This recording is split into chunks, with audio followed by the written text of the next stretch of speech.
Hi, this is Carrie from Tone Wars. We're going to go live in just a few minutes, but before we do, I just wanted to take a few seconds to say a few things. Jared and I really appreciate when you guys tune in and interact with us when we go live. We work very hard to make sure that our live streams and our produced videos are educational and entertaining for everyone. Believe it or not, there's a lot of work that goes into our live streams and our produced videos.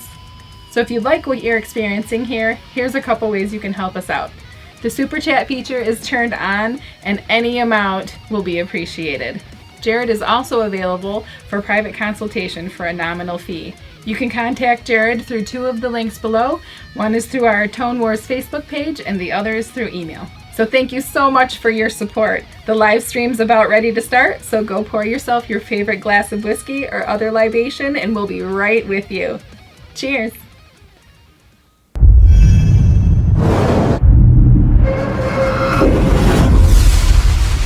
Welcome to Tone Wars.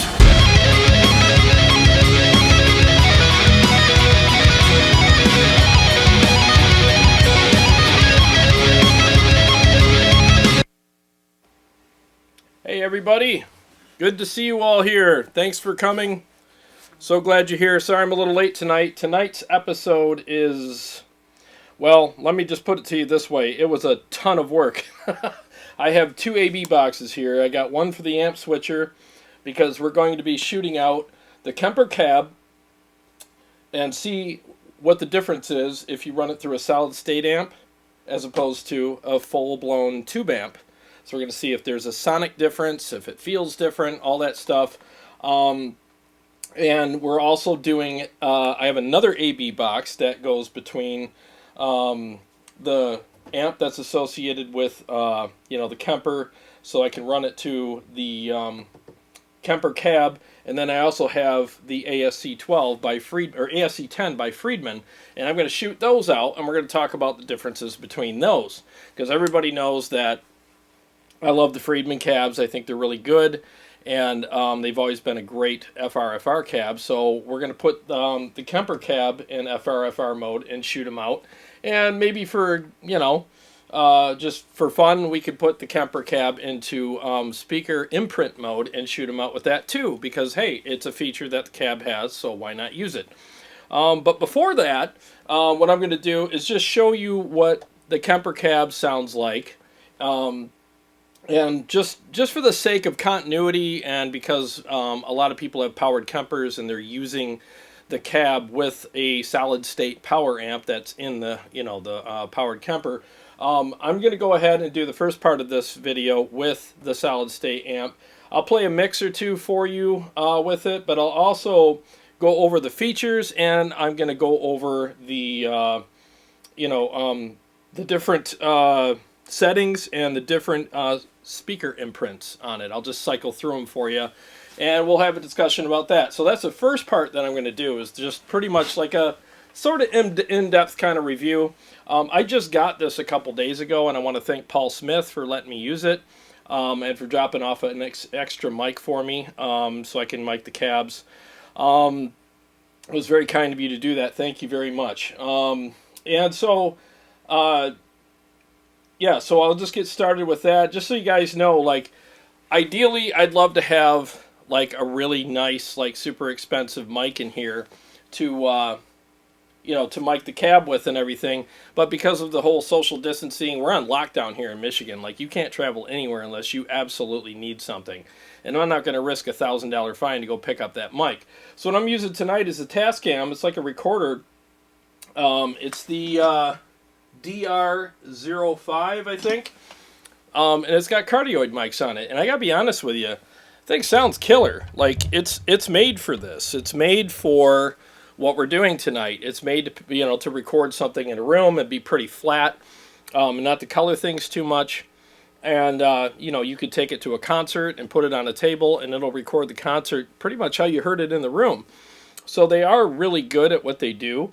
And I double checked everything. I spent last night and today testing and making sure that everything's represented properly as far as the miking goes. I got in-ears. I've tested it here. I played a loop on my Kemper walked around the room, got to know how it sounds everywhere, mic'd it accordingly, and took one in-ear out and made sure that everything was matched to what I'm hearing in the room, as you know, to what I'm hearing in my in-ears. Took them both out, put them both in. I mean, I did every test you could think of to make sure that this test was fair. So, and what I had to do is angle the Friedman Kab in the same way where it would pick it up with the same mic. I had an extra mic here, but it was giving me fits on, it just wasn't working properly. So, and I haven't had it long enough to figure it out. So I'm going to go ahead and just use the same mic tonight, which does work out anyways because I would have to mute the mics when I hit the AB switch and everything, and it'd just be this nightmare. So anyways, I'm going to jump in the chat, say hello, and then we'll get started with everything here. We got 22 people here. Appreciate you guys being here very much. Should have brought my glasses. Say hello to everybody here. Dave Rebell, what's going on? Chicago Todd. Living and surviving in Chi-Town. Wouldn't really say thriving. Yeah, we're not here either, man. We are on absolute, jailhouse lockdown right now, and it sucks. Aaron Lucas, what's going on? Jason Taylor, sorry, I don't have my glasses, so I'm going to screw things up. Gunnerman 54, what's going on? Solar Guitar Studios, Justin Ellis, Gabriel Sanchez, Justin Ellis. What's going on, Justin? How you doing, buddy? You got your stage today. Yeah, after this whole thing's done, we'll get together, and I'll hook you up with some really good profiles that I've been making, and I could send you over to Live Ready Sound as well. Live Ready Sound has a fat metal pack that's amazing. I think you'd really like that, so that's something you could start off with.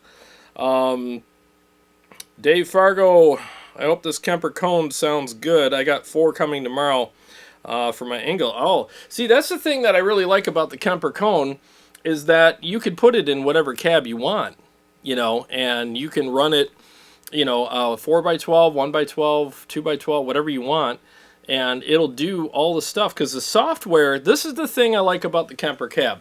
The software is not in the cab.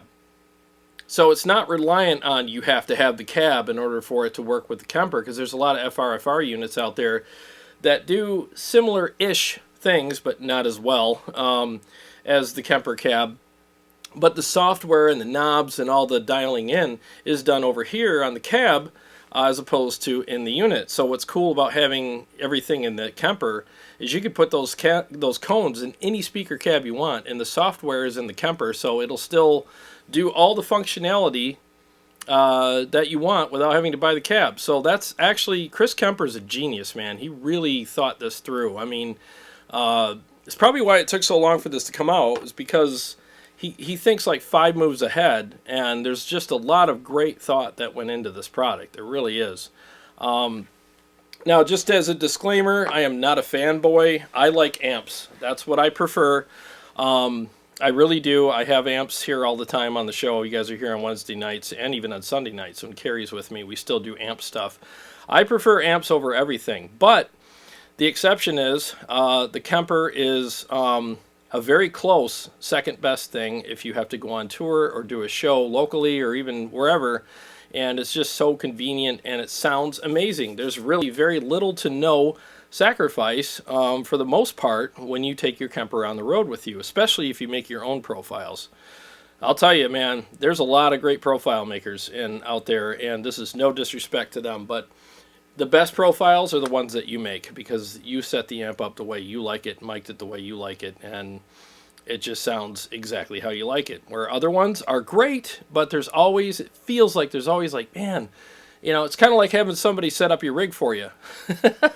It's a great rig, but it's not set up the way you like it. So, but then again, like I said, there's a lot of great profile makers out there. So that is not a diss on them. All right, let's see here. We got 24 people here. Darren Moore, what's going on? Jesse Hudgens, sorry, again, no glasses tonight. Let's see here. Let me just catch up to you guys. Rod Belletti, how you doing, buddy? Hi, Carrie. What's going on? Can't wait till you could join me, and be sitting next to me, hopefully very soon. I totally miss her. I mean, she's an awesome person, and I love doing my, my Wednesday nights with her, and it's just so great to have her here when we do those nights. And man, I feel like the rest of me is not here, so I can't wait till you can join me again. Dave Rebell, Jared and I had a great conversation about this whole setup last night. This has the possibility of being a game changer for those who are trying to save money on big dollar gear. No, you're right. We did. We had a nice talk about it, and I don't want to color your guys' perception about the cab before I play it. I want you to make up your own decisions. And again, I have mic'd these the best way that I can tonight. I've seen other videos where people just put a SM57 in front of them, and you know what? You just use what you got. But honestly, they sound great through these mics. They really do. So I don't see how you guys are not going to have a good representation of these cabs tonight. I went out of my way and bent over backwards and twisted myself into a pretzel, making sure that these are as good as they can get, So I'm trying my best for you guys. Okay, so say hi to a few more people and we will get started. Gabriel, Robbie Timms, what's going on? Let's see, is it Javier? I think it's Javier Hernandez. What's going on, buddy? From Puerto Rico. That's awesome, man. He said he's a fan of my bids. Thank you, dude. Thank you so much for being here. Really appreciate that. Hey, Paul, what's going on, buddy? we have a chat coming up this weekend, don't we? I'm looking forward to that. Let's see, Jeremy Vareo, what's going on? Hey, Jeremy, post your link to your channel in here, Donkeys and Demos. He just did a what's up, Pretzel Man? What's going on? Post a link to your channel in here, Donkeys and Demos. You just did that armored demo. I listened to it today while I was in the shower getting ready for tonight. I put it on my Bluetooth speaker. That thing sounds freaking evil, man. That was a good demo. All right, so here we go. So this is where we're at. We are in Kemper Kone is on, and here's an important thing. You have to hook it up to monitor out to use all these features. You have to have that done. So like I made the mistake of hooking it up to the main out, and when you do the main out, you bypass all the cab imprints in here. So don't do that. Use the monitor out. And that's great because here's the thing. This is your monitor, and it's also your cab when you're practicing at home.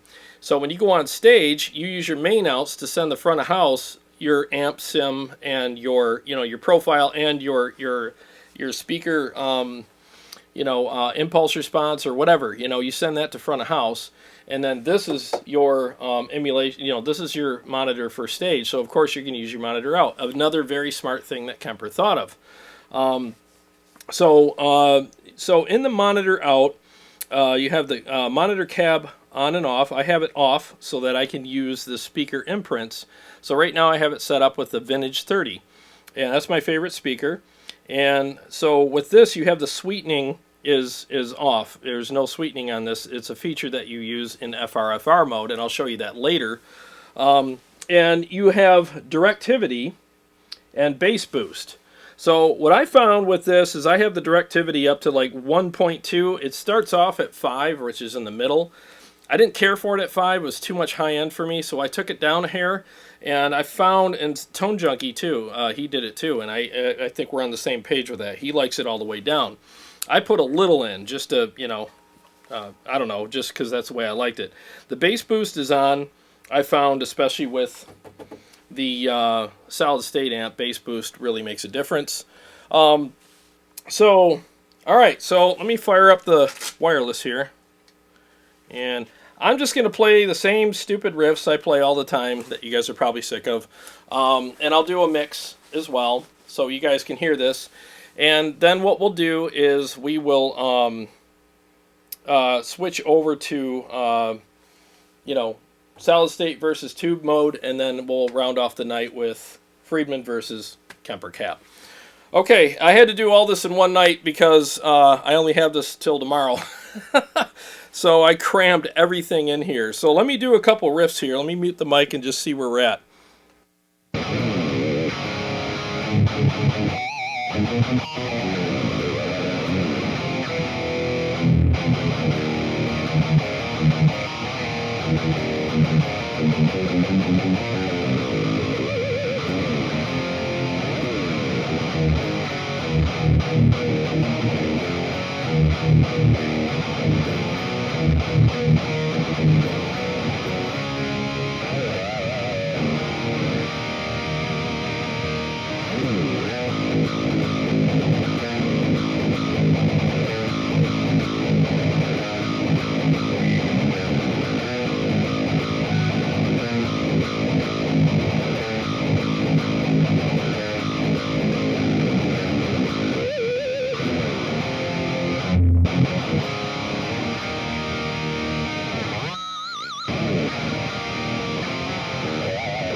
Okay, so yeah, sounds pretty freaking vicious. Okay, I got to tune real quick. These are brand new strings. I just put them on the other day, and I'm still breaking them in here. But how does that sound to you guys? It sounds pretty darn good over here. Now, anybody that's wondering, like, does the Kemper Kab, does it have enough fullness and volume? You know, does it feel big? Yeah, it does. Like, I got the drop ceiling in here, and I was playing it today, and just every time I palm muted, I could hear the ceiling rattle. So, it's got a lot of fullness. It really does. So let me go over my first impressions of this. So when I first got it, Paul brought it thing. I mean, it's like almost $500 just for the cab itself. And it's another, I think, $165 or so for the Kone, which is the speaker that you know, that comes with it. And I was like, wow, it's so light and it's so small and it's not very deep. You know, it kind of widens out at the bottom, you know, and it's narrower at the top. And honestly, when I first saw it, my first impression of it was kind of like, yeah, I don't think so, man. You know, almost $700 for that. I mean, I know we want lightweight and I know we want compact, right? So it's like, well, that's what you want. So, but on the other hand, we're so used to picking up these substantial speaker cabinets, and the weight of them tells us something, right? It tells us that this is beefy. It's probably going to handle a lot of watts, and it's going to give us a lot of volume and punch and great tone. When you pick this up, none of those things go through your mind because it's so freaking light and it's so small, and it's a 1x12, right? So it's got one speaker in it. So I've played 1x12s and they sound too narrow in focus for me, and all that stuff's going through my head. I'm thinking this thing it's not gonna impress me. So right away, this thing had an uphill battle to impress me, because I was just kind of like, I don't think so. And if you look at the wood, M&B that's made out of, it's very thin. It's like 1/4 inch. If you look at the Friedman, it's thicker. And if you look at a regular guitar cabinet, it's even thicker than that. So you're just used to seeing and feeling all this stuff. So it kind of throws you off. You know, I mean, it really does, because those things used to tell you this is quality. This is going to have balls and punch and fullness. And when you don't have those things, you're not going to get that stuff. So my first impressions were not good. I'll be honest with you. It looks nice. It's not like it looks terrible or anything. It's just those were issues that were raised in my mind. Okay, so then I hooked the power amp up to it, which is the Peavey CS200X solid state power amp, and I plugged the Kemper into it, and I was like, oh my god. Like, this thing actually sounds pretty good, you know? And as I played it, and as I did the palm mutes up in my living room, which is kind of an ambient room, it started selling itself to me more and more. I got more impressed with it as I played it, and I was really like probably by about a half an hour session. By the end of that, I was like, okay, all right, this is going to be a good show, because I want to take this downstairs and see what the difference is, you know, because down here, this is a studio. It's a way more dead room than my living room is. I got hardwood floors and all that up there, so everything's pretty ambient. So I will say this, like in an ambient room, you're not going to notice some of the adjustments on this as much as you would down in like a good studio or an enclosed space that's not so ambient. The directivity, the sweetening, and stuff like that, and even some of the speaker imprints, you'll notice a difference, but it's way more obvious down here. All right, so let me just, the only reason why I say that is if you try this out for the first time in an ambient room, you might be like, I don't really hear much of a difference. It's very subtle. Well, trust me, in a different room, you'll hear a difference, and you're going to hear that tonight, because we're in a pretty dead room, and I got a mic right here, and the mic is probably about 2 feet away, and I found the sweet spot for it for all the guys that are gear nuts out there that are like, you can't close mic it. I don't want too much air between it, because I'm going to play in some mixes, and I honestly feel like what I'm hearing in my ears right now, I think it sounds fantastic. So I'm going to read some comments about what you guys think, how it sounds, and then I'm going to play some more riffs. I'm going to show you each speaker imprint, and then we'll do a mix, and then we'll move on to other things. Chicago Todd, thank you so much for the super chat. Very much appreciate that. Return to Coda, thank you so much. Good to see you here, by the way. Thank you guys so much. Okay, so let's see here. So how does it sound? Let's see here. Do you want to bring up the volume being pushed through the system to the viewers? Oh, you want me to bring up the volume? All right, let me try that. Let me just mess with it real quick. I already mixed it with the mix, but let me see what I got here. 1 second.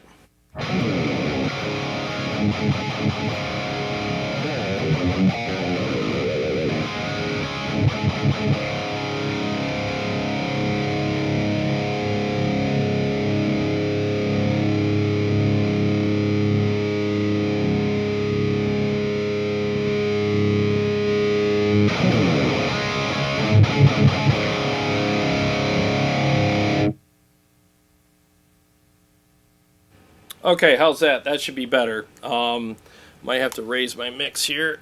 Okay. All right.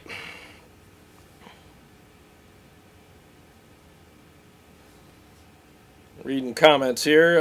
Bulldozer says, have a customer and he rings me and tells me I smell nice. So nice. Greetings from Germany. What's going on, Sven? How you doing?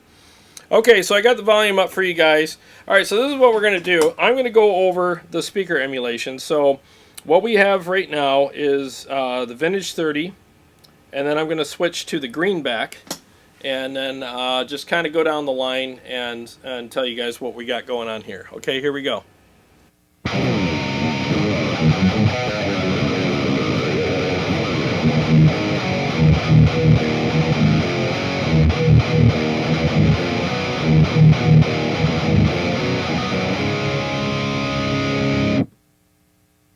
Okay, so now let's do the greenback. Oh, and a special note, I have vintage 30s. I've been playing them for ever since I started playing guitar for the most part. And I did a shootout in my living room between the vintage 30 speaker imprint on this and my actual vintage 30, Mesa 212. And it is like almost indistinguishable, whatever that word is. The difference is very small, and I think with some tweaking on this regarding the directivity, I think I could probably bridge the gap. I mean, so they pretty much nailed it, they really did. All right, so I'm going to go from the Celestian Vintage 30 to the greenback while I hold a chord so you can hear the tonal difference. Here we go.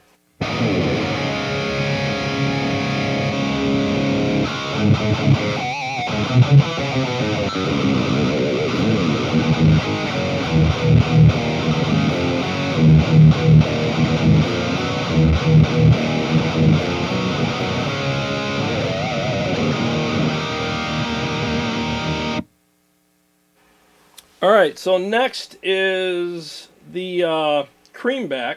So I'm going to go from the greenback to the creamback, and you can hear the tonal differences between those, and I'll play the same riff.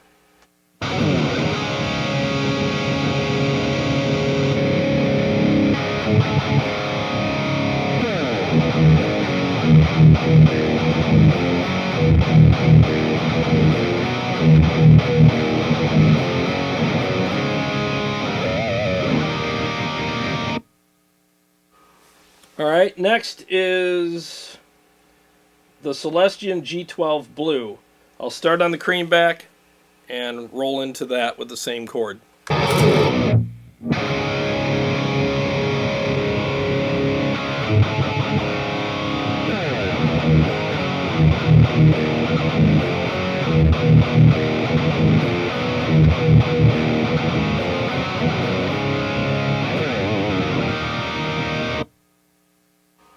Alright, and I know that some of these speakers are not made for metal, but I'm just showing you the tonal differences between them. Alright, so the next one is the Celestion G12H anniversary unit. So same thing, I'll roll into it from the blue.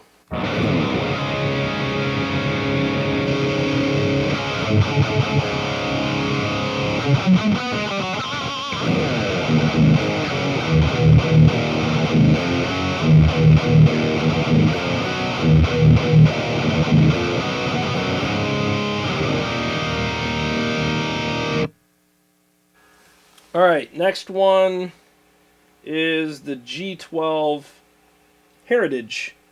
Alright, so we're going to go from the anniversary to the Heritage. Let's see what the difference is.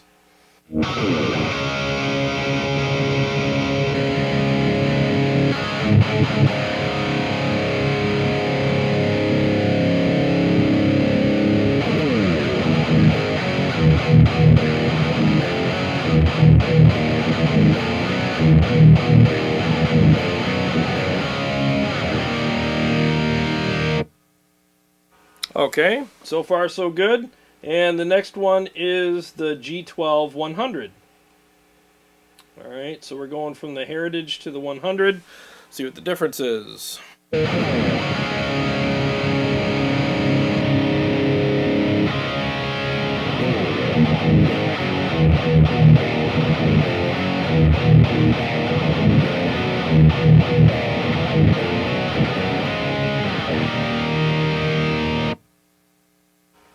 Alright, if you guys see me wobble a little bit tonight, it's because I'm dealing with vertigo today. So like everything's I'm very off balance today. So I don't know why, but you know, I wake up with it every once in a while. I've been fighting it all day, so I'm a little off balance. So I look like I'm drunk, but I'm not.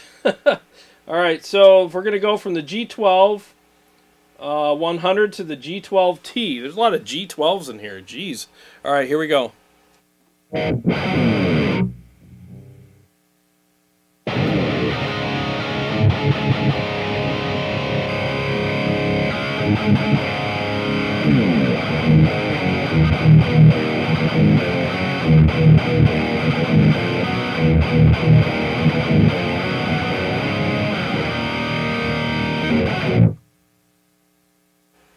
Alright, next is the black label.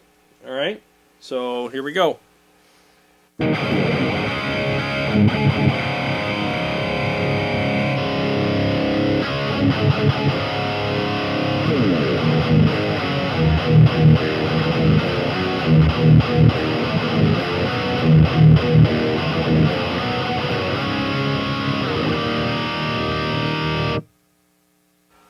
Okay.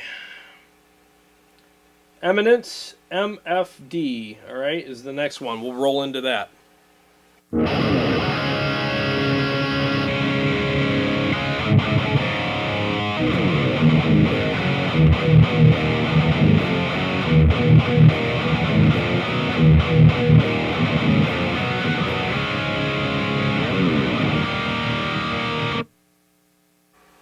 Okay. Next is Goodman's Audium 61. I gotta start wearing glasses. Goodman's Audium 61. Here we go.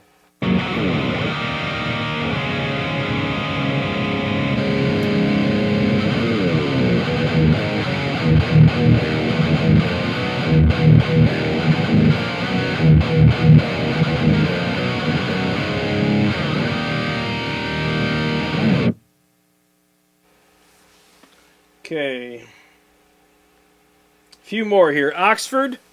What is this? Oxford 12L6. Here we go.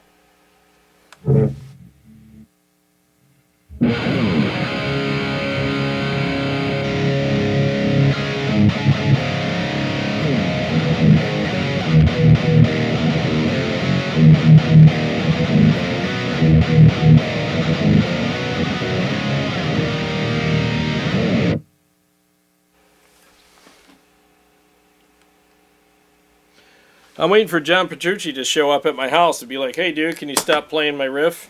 Thanks. But he can't because it's social distancing. This is a Jensen P12Q. 1 second.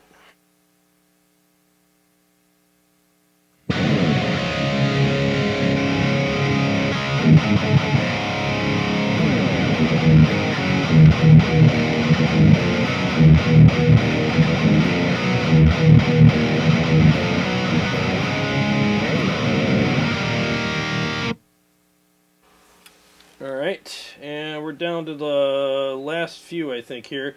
Jensen C12N ceramic.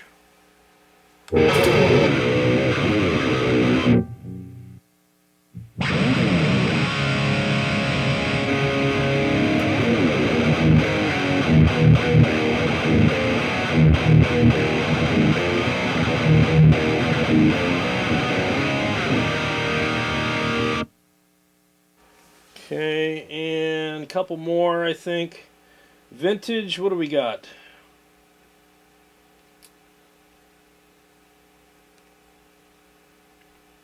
Alright, Jensen Vintage P10R. Here we go.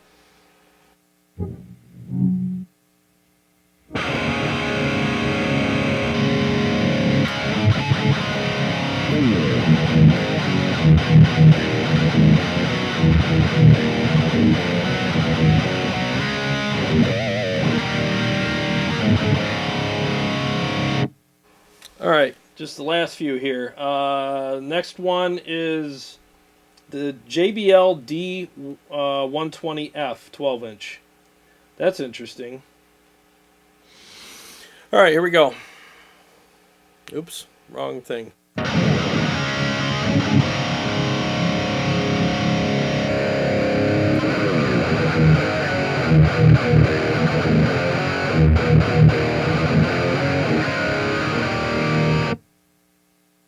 Okay, that does not sound good at all for what I'm doing anyways.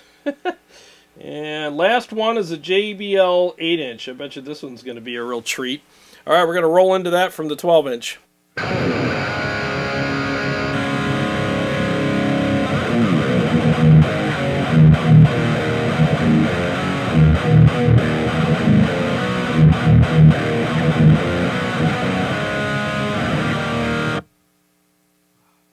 Alright, I need a drink after that. That one sounded like crap.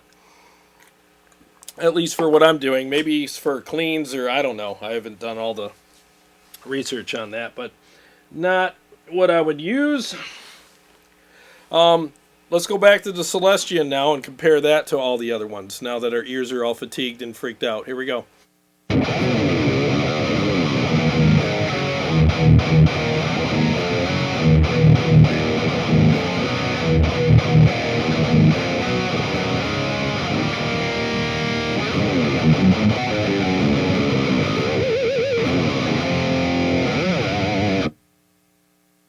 Alright, so that's basically it. So now what I'm going to do is I'm going to take the directivity, I'm going to go all the way down to 0 on it, okay? And then I'm going to turn it to, let me see, what increments can I do? I'm going to do 0 to 3, then I'll go to 5, then I'll go to 7, then I'll go to 10. Alright, 0, 3, 5, 7, 10. So every time I go down, it's going to be one of those increments there. And then you're just going to hear, you know, a little bit of a difference there. And then I'll take it and sweep it all the way up and down for you after that. Okay? So I really picked a great day to have vertigo because every time I go up and down, I feel like I'm going to fall out of my chair.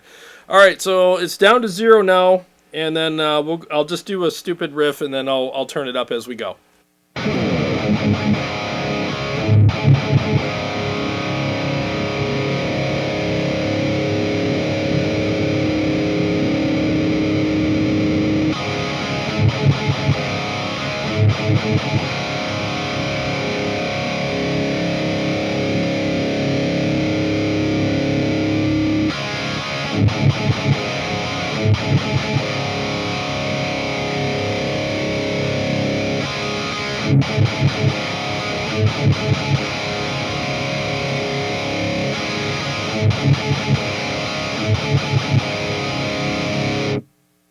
Okay, so now I'm gonna sweep it down all the way right now.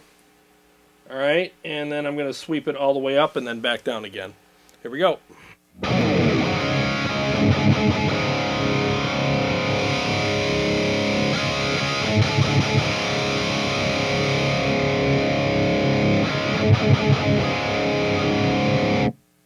Okay, so now I'm gonna find the sweet spot.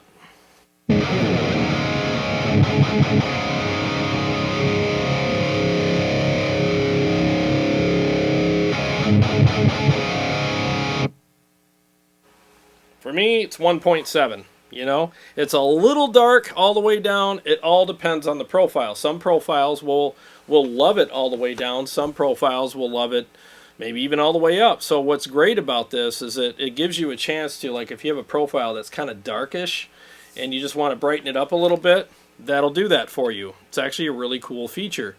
So I do like that. It gives you a chance to kind of fine-tune things, and that's what I was talking about when I said, you know, I compared it to my Mesa 212 with the vintage 30s in it, is it was darn close, but you know, with some tweaking, I could probably get it to nail it, and that's what I was talking about, was the directivity feature, because it was a little bright, but I had it at 5 upstairs, so now I got it at 1.7. I bet you it would pretty much nail it dead on. So another note, this is very important, so if don't miss this point here. The speaker emulations that are in here are not a mic'd version of the speakers. They're actually a real version of the speakers. So that is going to give you the amp in the room situation way, way more than any other FRFR cab is, because they're always going to give you a monitor in the room situation, and the only things that ever came close to it before were the Friedmans, because they have so much punch and fullness, but that was still a mic'd amp or mic'd, you know, monitor in a room that had an ampy kind of feel because they were so thumpy and punchy. So this, with the speaker imprints, will give you a true, like, representation of just a speaker, just like you're sitting in front of a cabinet, not a monitor that has a mic'd cabinet going through it. Very, very, very important note for you there. Don't forget I said that. So that's a feature on this that is really freaking cool. And again, it's very punchy. It's very full. The feel is great. And we'll get into some other stuff regarding that in a few minutes here. So let me do this. Let me go into FRFR mode on this. And I'm just going to use the direct out. I still haven't studied every little thing about this. I apologize. I mean, I just got over all the other stuff that I've been through, and I've only had it here for a couple days, and I just don't want to be wrong. I don't want to show you anything wrong, so I'm going to eliminate any kind of mistakes on my part. So I'm going to go out of this into the main out, which bypasses all that stuff, and it just gives you FRFR mode. Guaranteed, without any worries of me not pushing a button correctly or whatever. So let me play that for you, and then I'll put it back into the speaker imprint mode, then I'll do a mix. Here we go.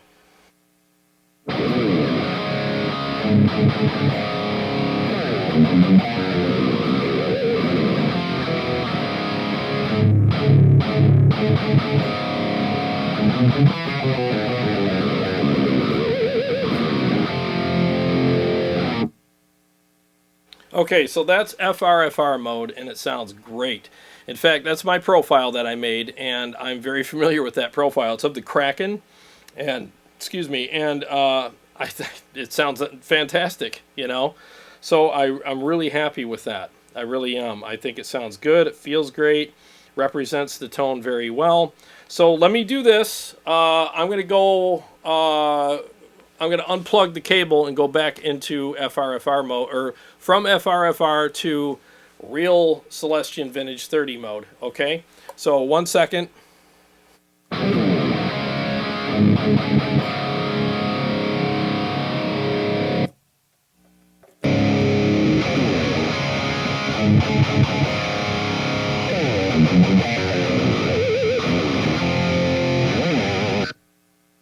Okay, so that's what that sounds like. They both sound really good, you know.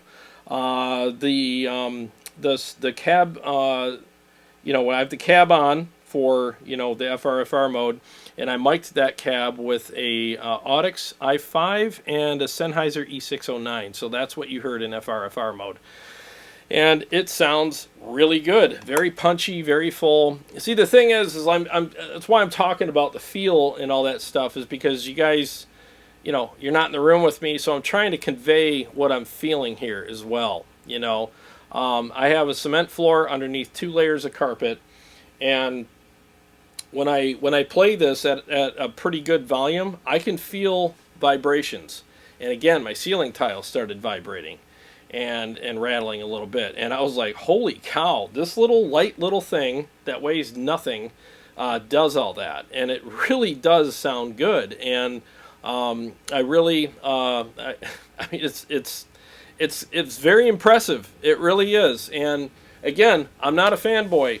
I love my Kemper. I think this is a great product, but I'll always tell you that I prefer amps, you know. But man, does this come really, really, really close. You know, more than any other modeler or anything like that. I got to turn off my notifications here. I'm going to get a ton of them, so thought I did that already.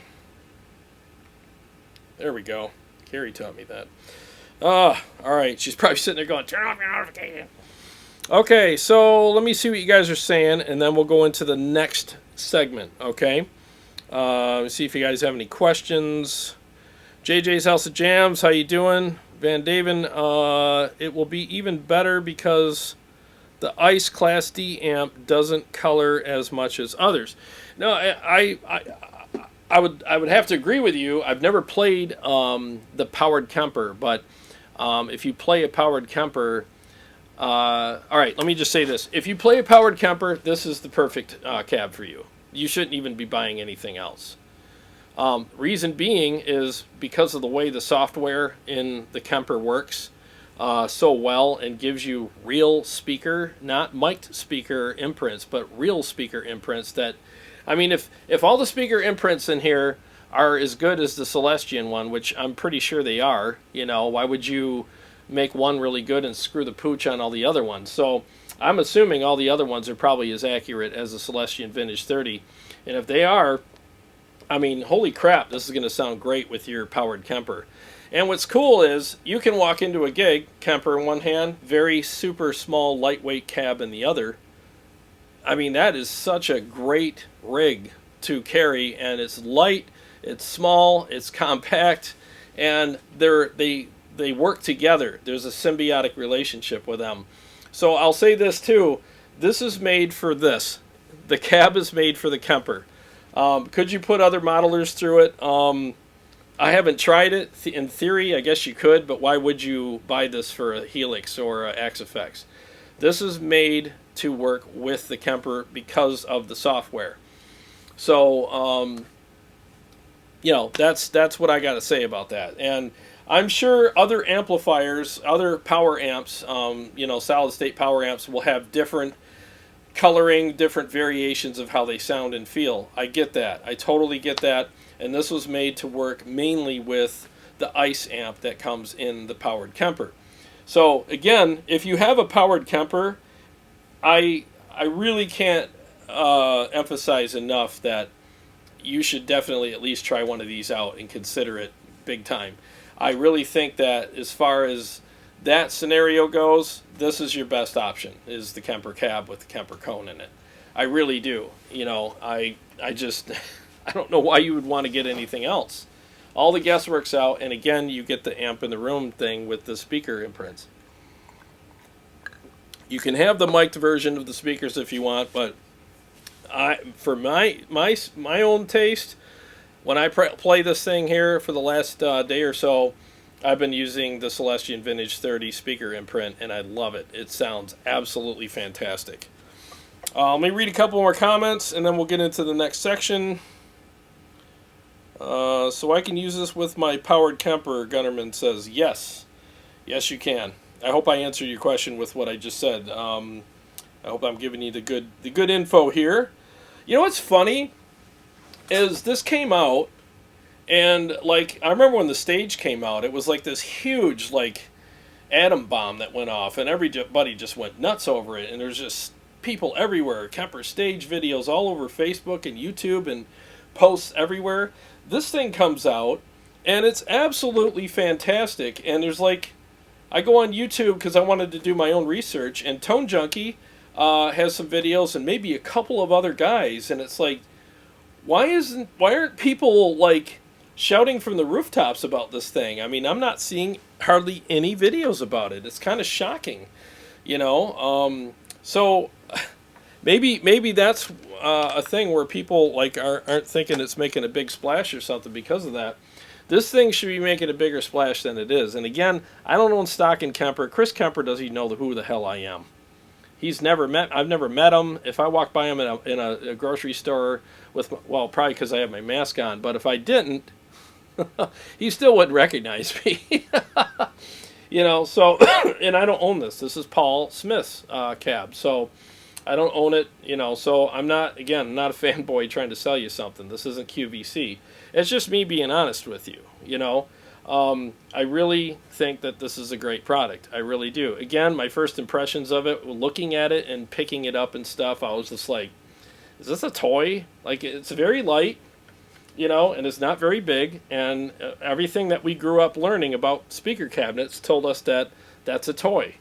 It's just a little toy. I was looking for the Hello Kitty sticker. It would probably be green, but I was like, where's the... Because it's just small, and it doesn't look like it would be a substantial sounding cabinet, but it really is. I mean, this thing sounds killer. And I say all those things because I'm just being honest with you guys. And you're going to think the same thing when you get yours. You're going to open the box and be like, you got to be freaking kidding me. It's so light. A 12-year-old girl could pick this thing up out of a box and put it on the floor for you. No problem. But the nice thing is yes, it's light, and that makes it easier to carry, and you're not really sacrificing tone, punch, feel, response, resonance, all that stuff. It's there. So I think that's something to be noted about this. They did it right. They really did. A lot of comments here. I apologize if I'm not reading them all. I'm, tied up doing all this, and I have to stay focused, or else I'm chasing squirrels all day. But I'll try to read as many as I can. Yes, I'm using the solid state amp right now. And we're about to move into the next segment in a couple seconds here. Leland, what's going on?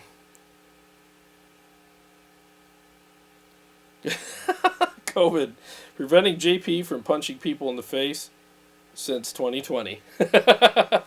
Yeah, he can't come over. I'm going to play his riffs all night. What's he going to do? Bring it, JP. I met him a couple times. He's actually a really cool guy. So, let's see. Dave Rebell, so this would have been pretty fantastic. To model your amp with the Kemper profile, turn off the monitor cab and select one of the 19 imprints. Yeah, that's what I did. Yep, so when I went through all of those imprints, that was exactly what I did. Because the speaker cabinet that I profiled with my Kemper, it no longer is in the equation. All you're hearing when you go into speaker cab imprint mode is just the imprints that are in here. Now, Line 6, with all due respect, did the same-ish kind of thing with their Power Cab 212, and I reviewed that. FRFR mode, very good. I would recommend it to a lot of people and just say it's a great FRFR cabinet. It has resonance, and the FRFR version of that cab worked very well.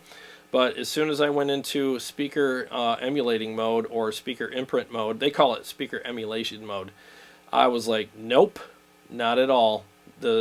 Every single speaker in there sounded, as far as that mode goes, I got to be clear about this, because again, FRFR mode, really good. The emulation mode, no way. I wouldn't use any of them. You know what they sounded like? They sounded like you were playing through a real amp and cab, but you left your speaker sim on in your Kemper. It had that weird darky kind of blankety but harsh kind of tone to it. It just sounded very weird.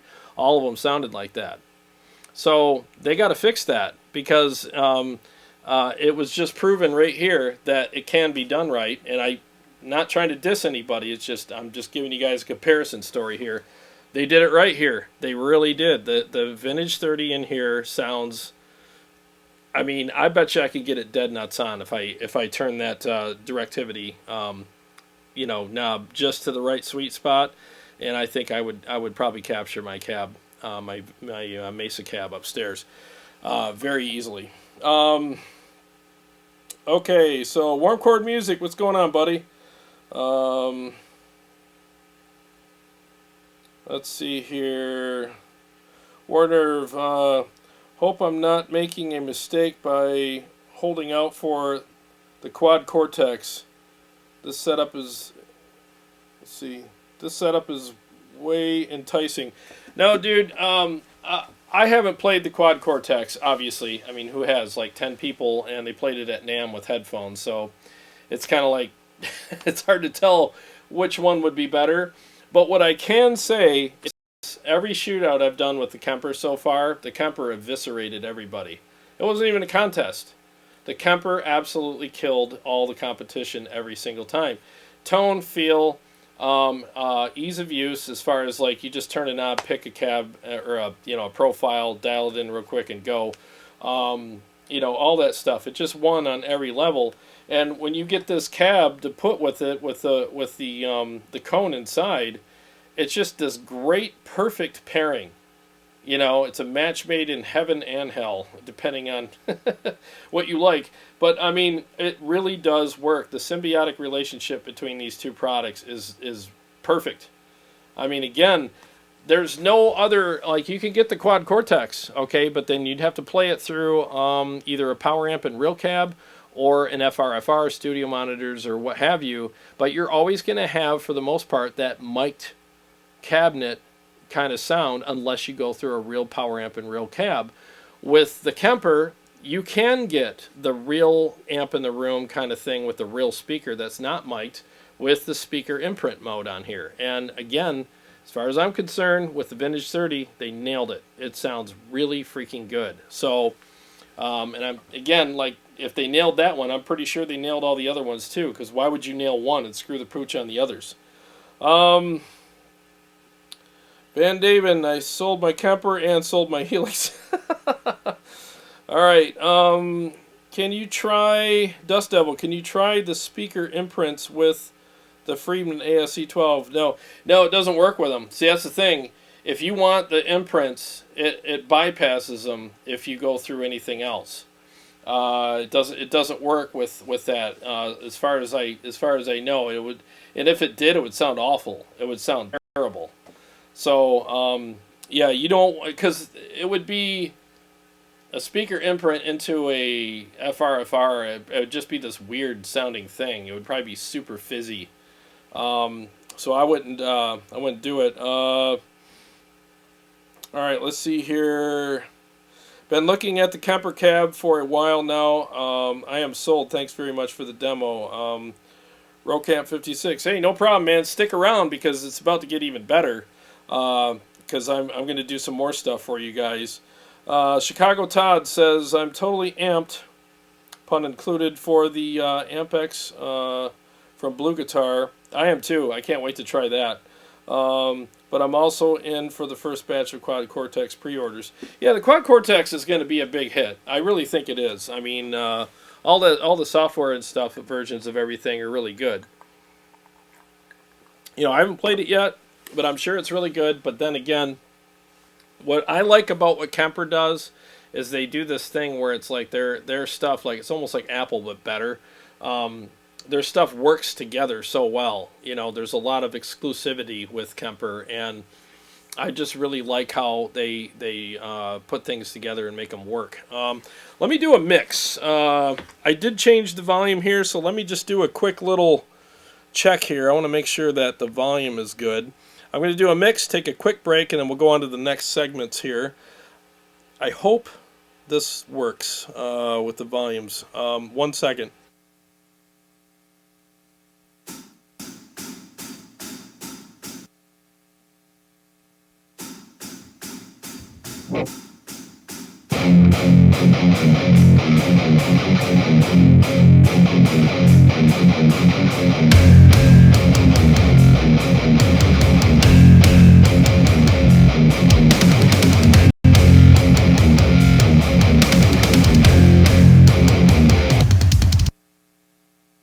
I'm redlining in here, so let me turn this down a hair, and I'm going to turn this down just a hair. Here we go.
All right, so that's that in a mix with the Vintage 30, cab imprint or speaker imprint through the Kemper and the Kemper Kab and Kone with this Peavey CS200X, solid state amp. Okay, so I'm going to take a quick break, and then I will be right back in a second, and then we're going to do the shootout between the solid state and the tube amp. And I'm telling you guys, you don't want to miss this because it's a very, very important shootout, and there's a lot of points I want to make with you on this. And I might be able to save you guys some money. Okay, so I'll be right back in a minute here. I apologize for the wait here, but we're live, and you know I don't get commercials. So I'll be right back in a second. Okay.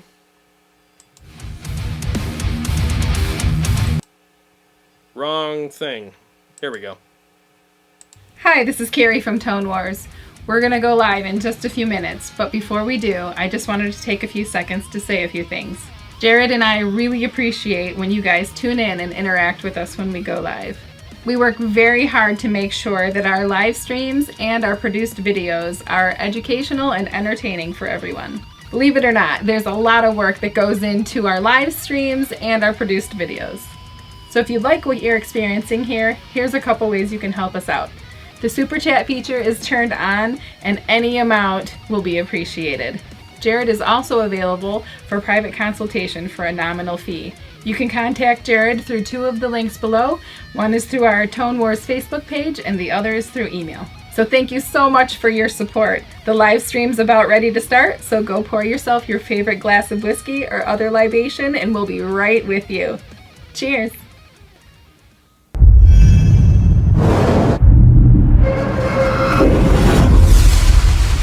Welcome to Tone Wars.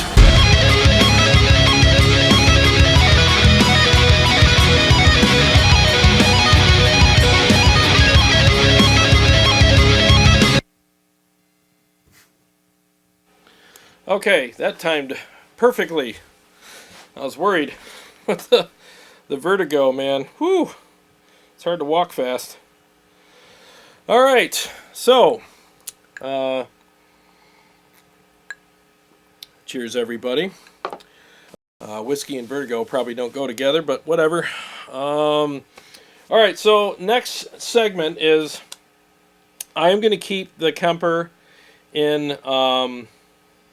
the cab in the speaker imprint mode with the Vintage 30. All right, so what we're going to do now is I have my amp switcher here, which is the head track switcher, and right now I'm on, you know, the Peavey CS200X solid state amp. So what I'm going to do is I'm going to switch it to my Synergy Syn 5050 you know, power amp, and we're going to go back and forth, and I'm going to play the same riff so you can hear the different kind of sound that you get out of it, and then I'm going to tell you how it feels, and you're going to hear a difference. And if you notice, my resonance knob is down quite a bit on my Synergy Syn 5050. It's down about 10 o'clock.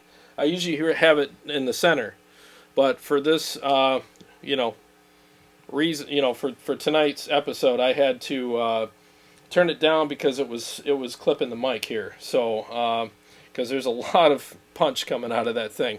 All right, so let me start out on the solid state, and I'll switch back and forth, you know, to the tube power amp. Here we go.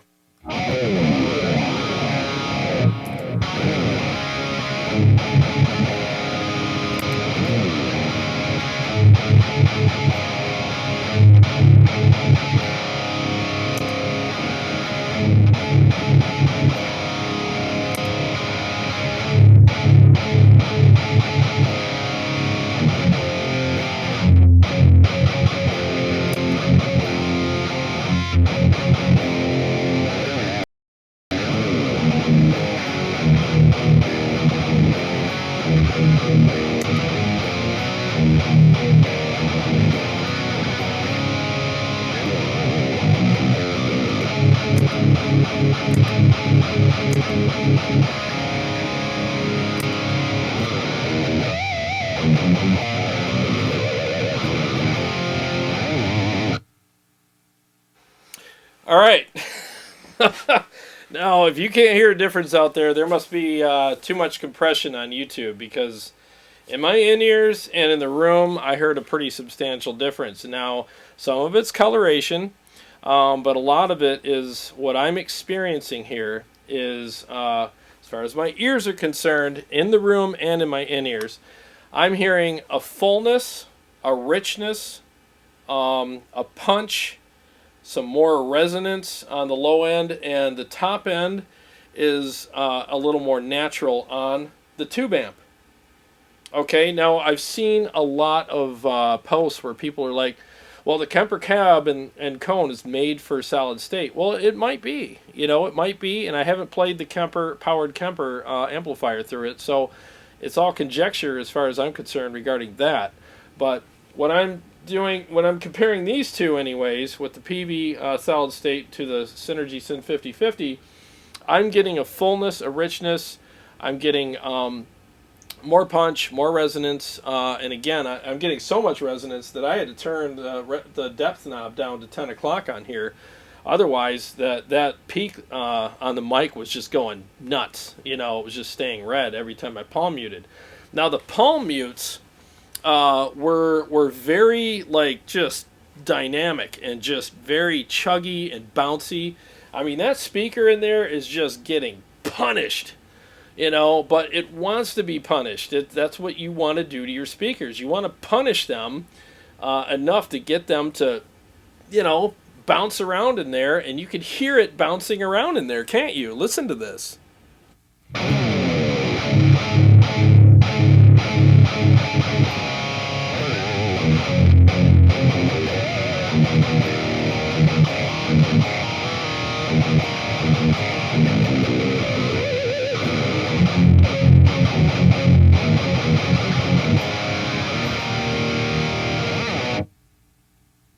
So, and the reason why I said earlier, I could save you some money, because if you already have a tube amp and you're getting the Kemper Stage or Kemper whatever, and you have a one rack, 1U rack system, or even a 3 racks, who cares? It's a tube amp that you already own.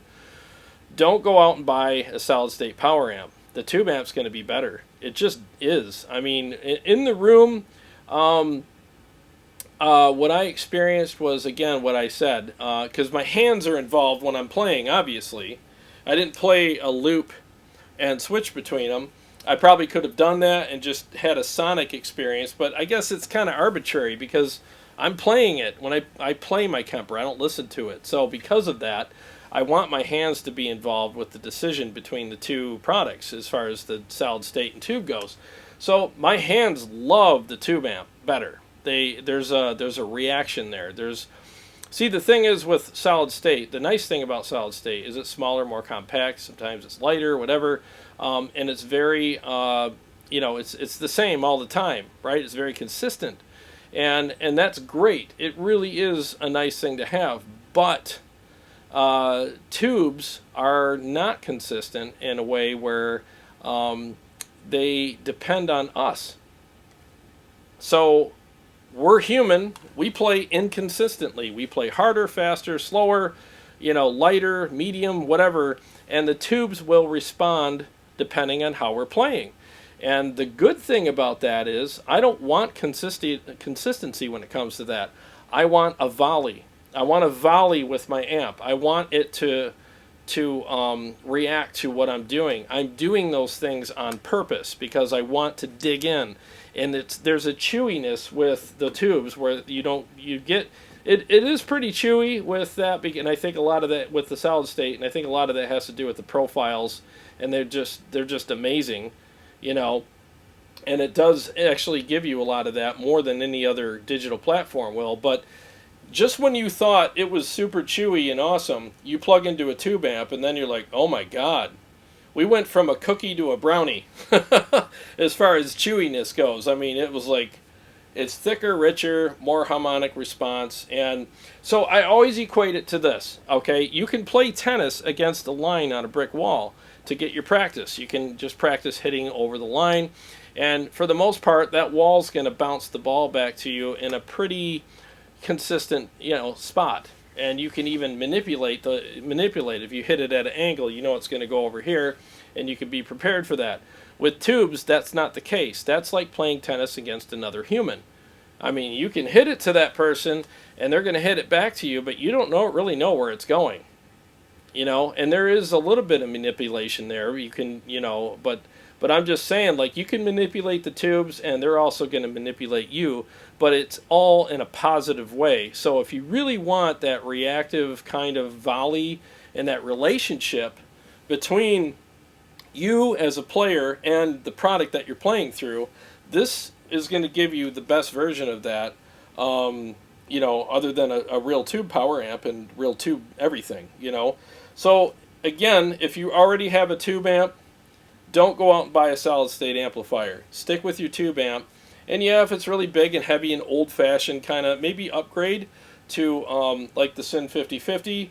KSR has one coming out that's a lot smaller, and it's got a handle on it, and it's all real tubes. And KSR is an amazing company. Kyle Rhodes is awesome, makes great stuff. And there's other, like Fryette, there's other products out there that are like less weight, maybe 20, 24 pounds. There's a lot of different products that you can choose from. And yeah, they can get kind of pricey, especially when you compare them to a solid state amp.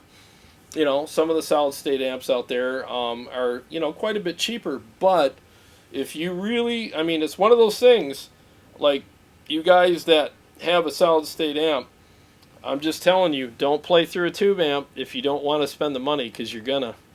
If you play through a tube amp, you're gonna walk out of there going, "Damn it, I should have listened to him." Oh God, it's better. It is. It's just better.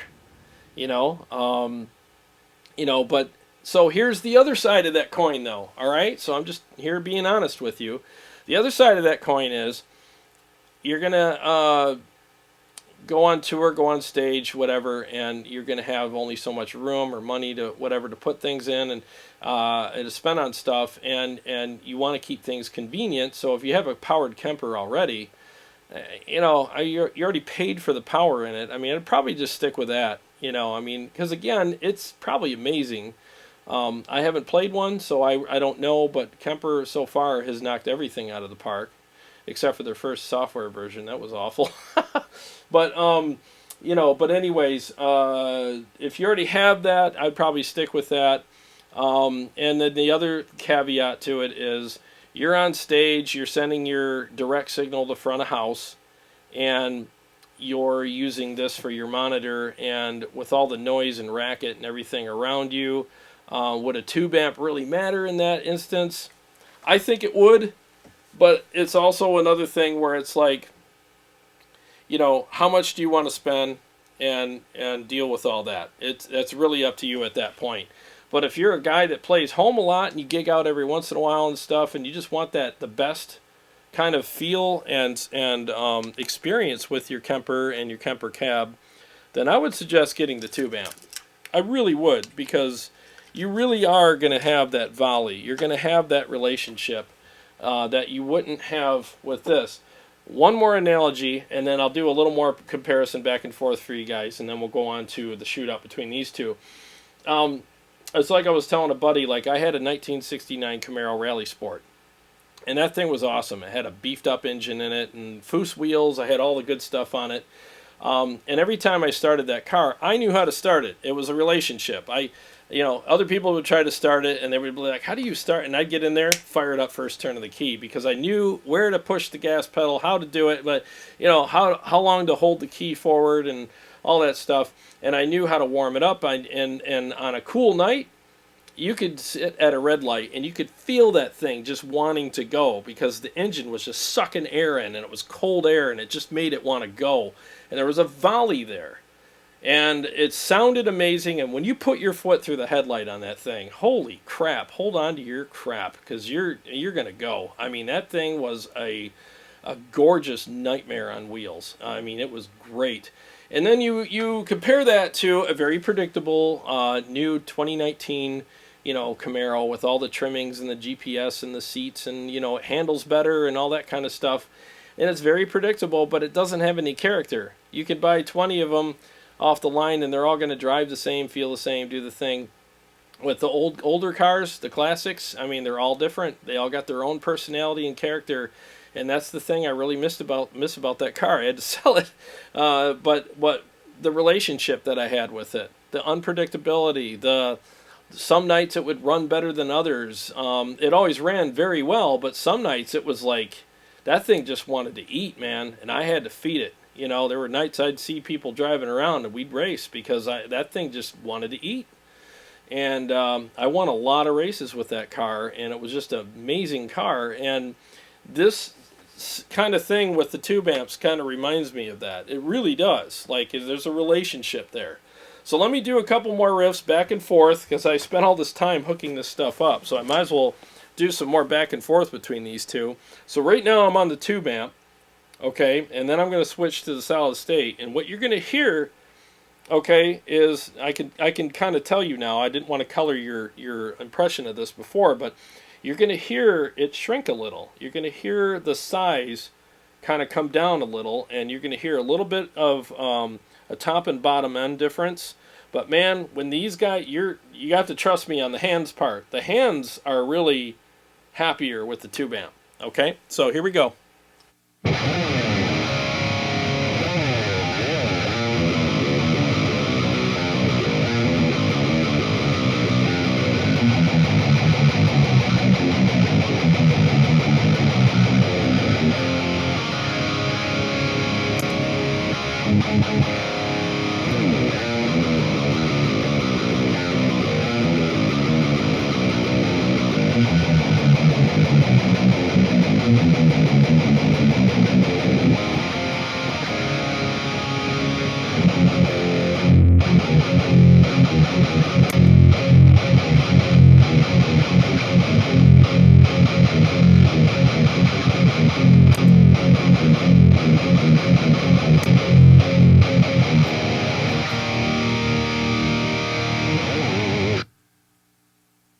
Okay, I'm watching my meter here. They're the exact same volume. Okay, the exact same volume.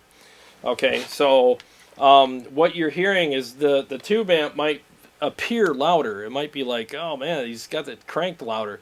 No, it's just got more low end coming at the microphone, and the microphone's just, it's taking the punishment from it, and so is the speaker.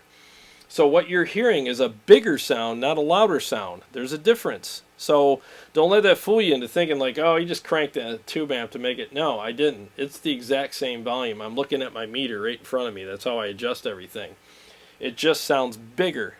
So I guess we could put that myth to bed, where it's like, oh, don't get a tube amp for your Kemper Kab. It'll color it too much. No, it won't. Honestly, I think, well, okay, there's probably exceptions. There's probably one amp out there that colors it horribly, but I doubt it. But I have to put that out there for all the people that want to score points on me, especially locally. But if I'll put that myth to bed, all right?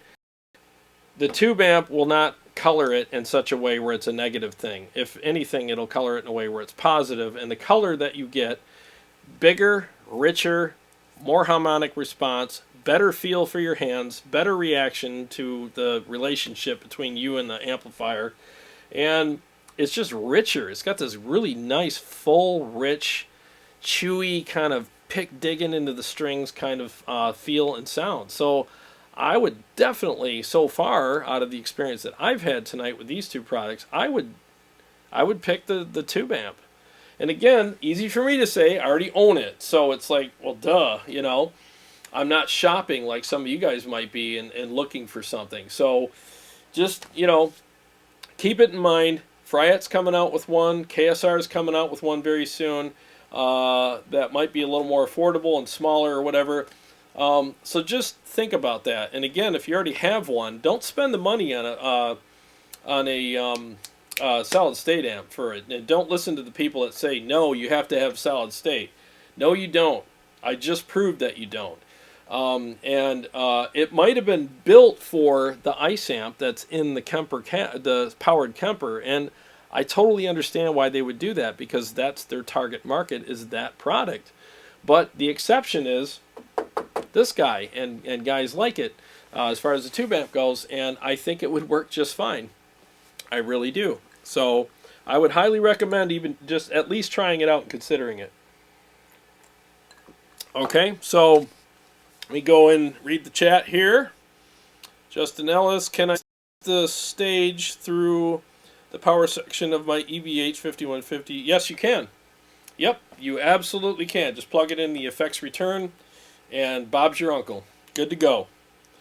And here's the thing, too. Like I always tell everybody, be careful when you plug into a tube amp with your Kemper, because you're never going to go back to FRFR units at all. You're never going to go back. Once you hear that and feel that, because again, hands and ears are involved. Once you have that thing happen to you, you're going to be like, oh man, I can't go back. Because there's a high-end fizz that you get from a lot of Class D powered amplifiers and FRFR units that you will not get out of a real cab and real power amp. It's just not there. Everything's more natural and balanced. We got 47 people here. Thanks, guys, so much for joining me. I really appreciate that.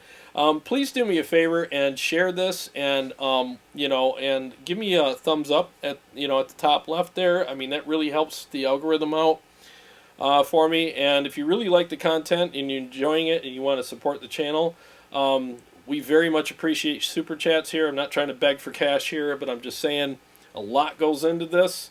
And if you're enjoying it and getting something out of it, supporting the channel is always appreciated and welcomed. Thank you very much for the people who've done that already, and for the people who hopefully will. Thank you. Let's see here. Okay, so Van Daven says, I heard a difference, but the tube amp sounds a bit fried. That's interesting. Okay. I have no difference here. Okay, so Berserker Land Studio says I heard no difference here. Interesting, because I'm hearing it here, and in the room I heard it as well. It's subtle but noticeable, but also, like, again, you got to trust me because my hands are involved, and you guys know how it is. You know, how many of us have heard a rig and thought, oh, I got to play that, and as soon as your hands are involved, you're like, God, this rig sounds like crap. It's the same thing with this. Like, when your hands are involved and your hands like what's happening, they're going to tell your ears, this sounds great, and your ears are going to follow suit and go, all right, well, I guess you like it, so, all right, as long as this doesn't sound awful, your ears will probably like it better too. Let's see here.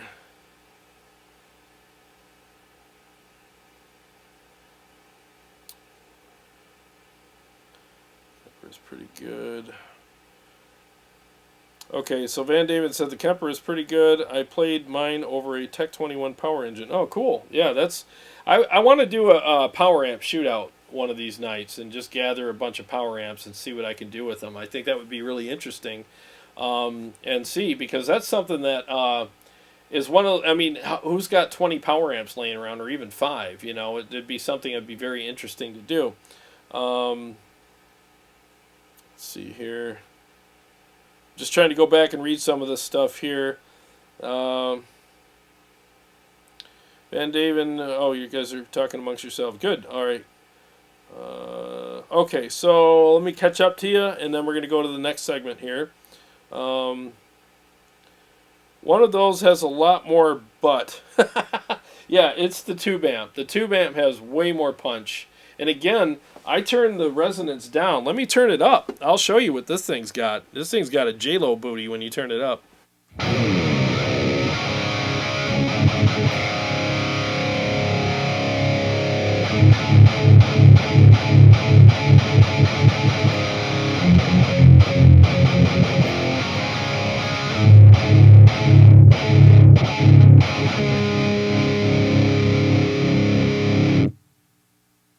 Yeah, I was definitely spiking here. I don't know what it sounds like out there, but that meter was just all the way red. So yeah, that's why I had to turn it down. So if I left this how I usually have it, I mean, and just took this little mic out of the situation, I mean, it would be even a bigger difference between the two.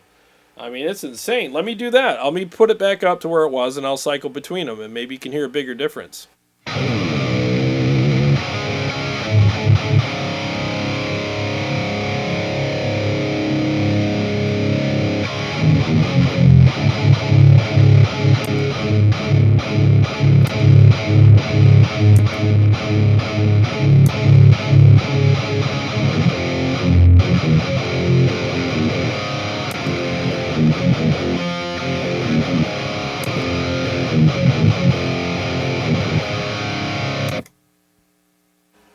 Okay, so there's another comparison for you right there. Yeah, YouTube, you got to keep in mind too, YouTube compresses everything. There's times I'm down here and I'm playing amps that are pretty bright and my ears are like, oh God, you know.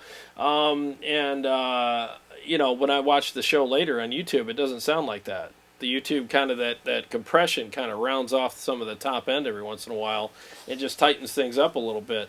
That's why they always say, like, YouTube videos, just adjust my in-ears here, YouTube videos are great. It's a good reference, but you don't want to trust 100% of what you're hearing because there is compression and it does matter. It really does change things. You know, unfortunately, there's really nothing I can do to attenuate for that. But I always try to tell people that so that I can remain, you know, transparent with you guys. Neighbors must be pissed. Oh no, I'm down in my basement. I mean, it's pretty tight down here. Nothing's really escaping here, but yeah, it's not super loud down here, but there's definitely some you know, sound bouncing off the walls.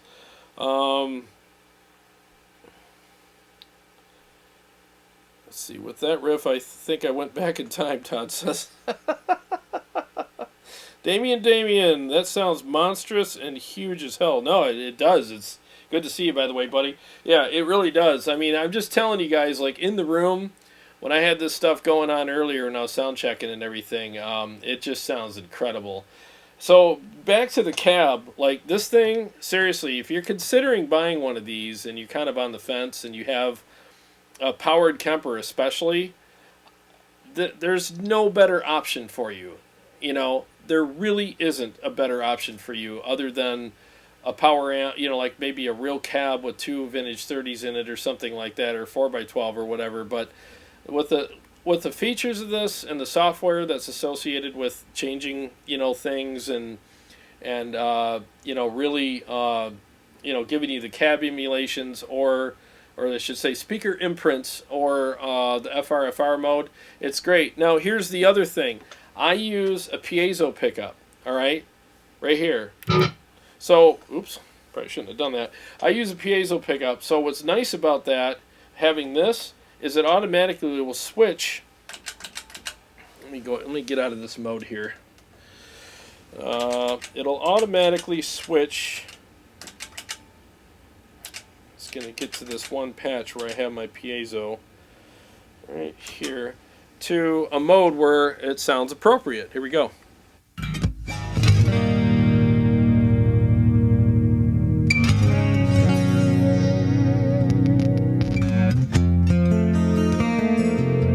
Okay, so as you can see, you can't do that with a regular cab because if you're playing through a power amp in a real cab, piezo, you know, pickups are not made for vintage 30s or any speaker really, unless it's the only exception would be an acoustic amp.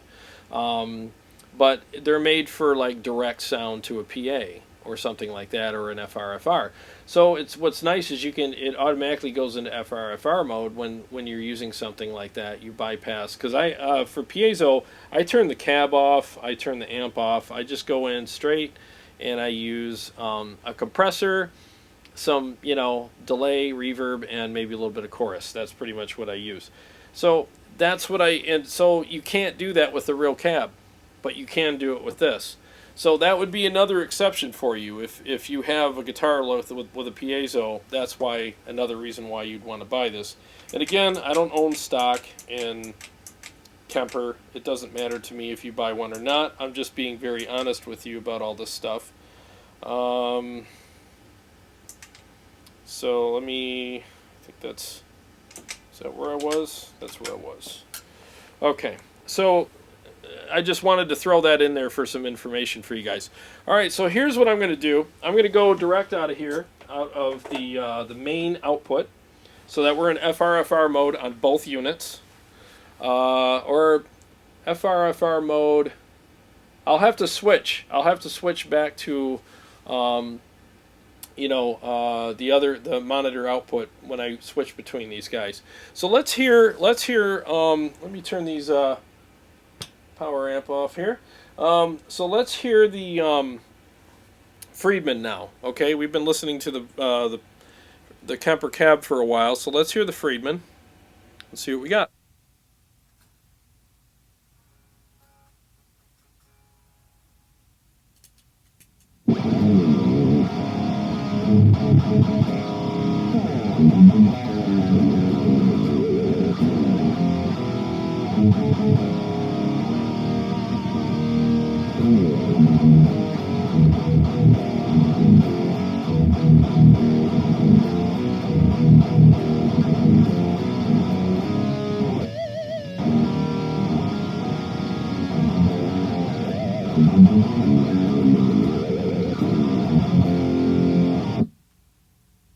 Okay, so that's the Friedman ASC 10. Sounds good. You know, with the profile that I got, you know, sounds good. So what I'm going to do now is go back into monitor out. See, I can't use monitor out on here with the software through the FRFR like a Friedman because it'll sound weird. So let me go back. Let me make sure I got the settings right for the Kemper Kab. 1 second here. Bear with me. Oh, I got to use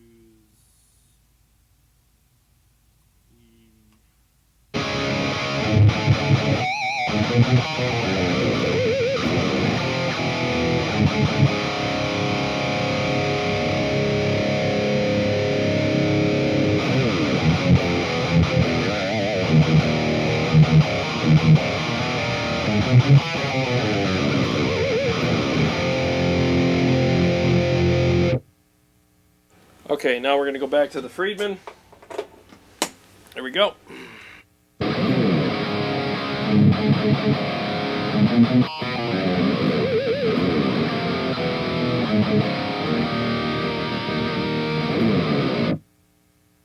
Okay, so there's a pretty big difference between them. I think, especially up in my living room when I had, you know, a more ambient room, there wasn't as big of a difference. It all depends on the room you're in. It really does.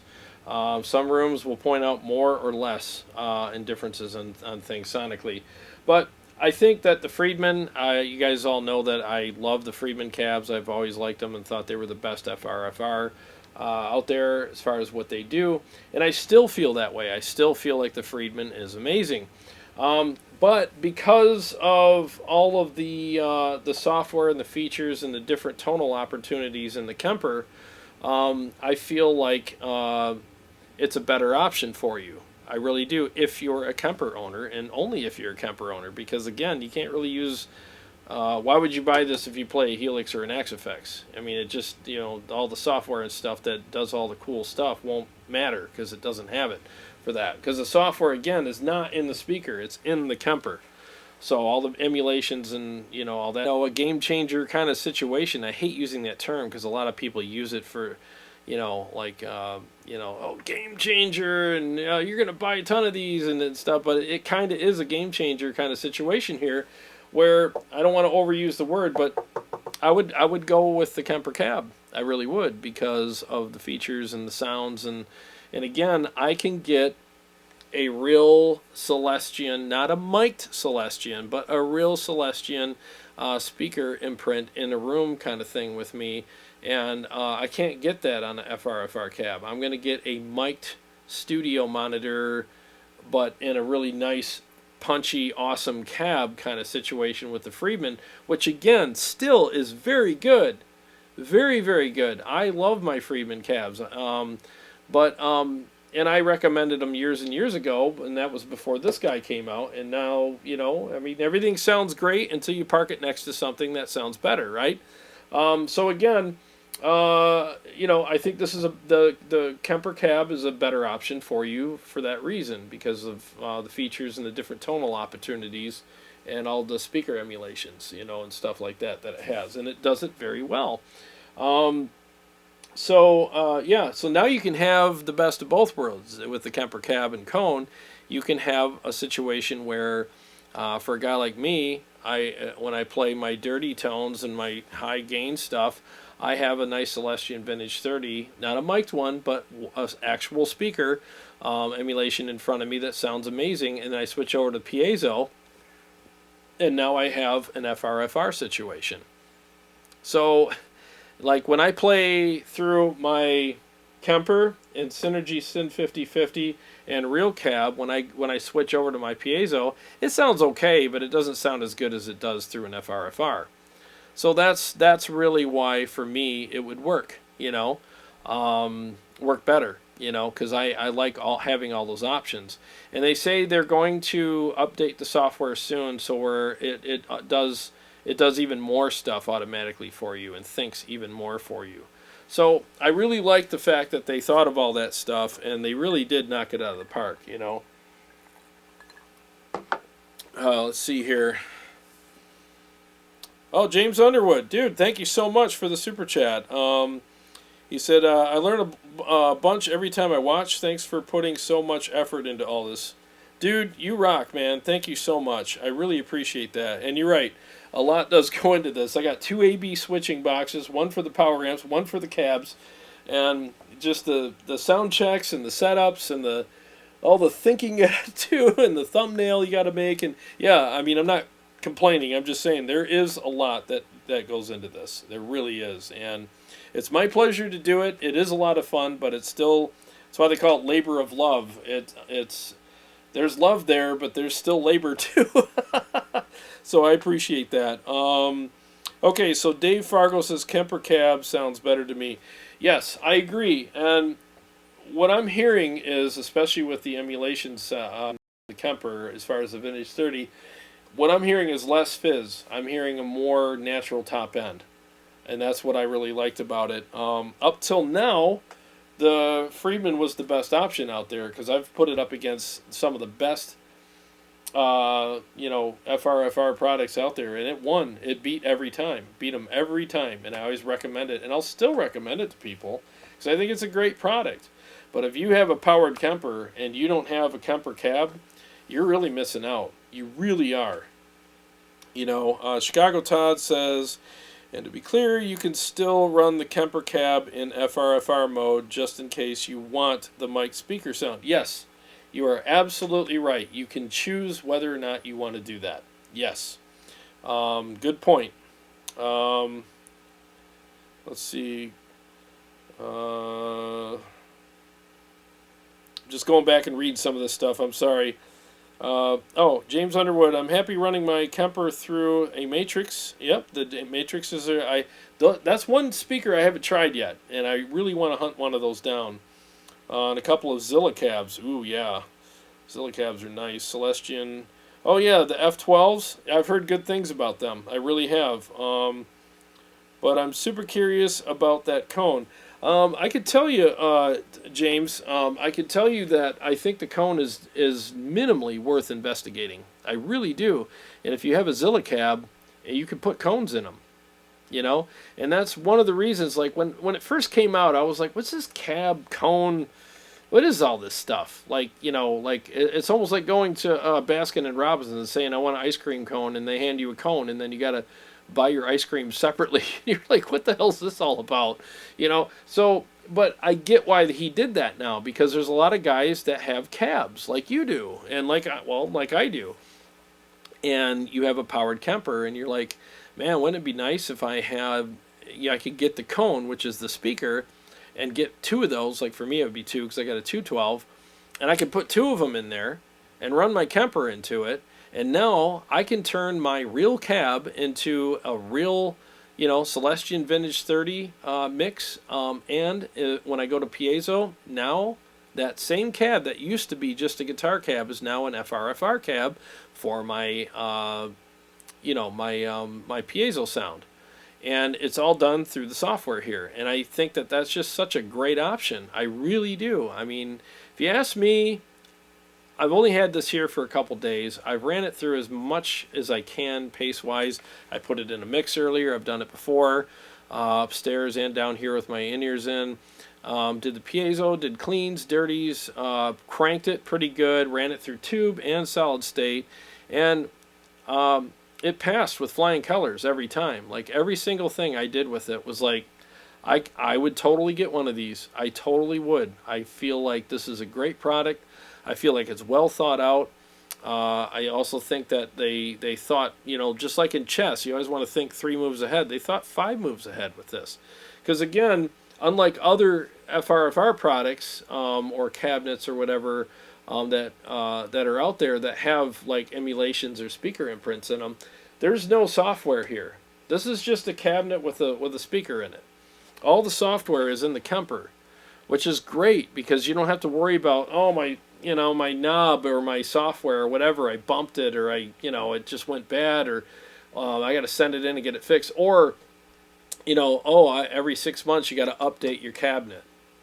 You know what I mean? And now you got to update the Kemper and the cabinet. You don't. You just update the Kemper. So that's another thing you don't have to worry about. And there's a great symbiotic relationship between them, and I just think that they work really well together. So they finally, as far as digital platforms go, Kemper has come the closest to solve the quest for the amp in the room sound and feel with this combination. So I really think that this is a great product for you, and it's pretty affordable. I mean, you're looking at about $700 or so. And then if you want to get and if you already have a powered like other things, just give them a whirl and see what you think. But it is something to consider. So it's not like you just buy this and you hook it up to your stage and you're done. No, you need power. So you got to figure that out. Let me read some more comments here. Is there anything else that you guys want me to do, that's realistic here with these? I'll go ahead and do that for you. And, before we close out the night, I've been on for an hour and 50 minutes here. So, let's see here.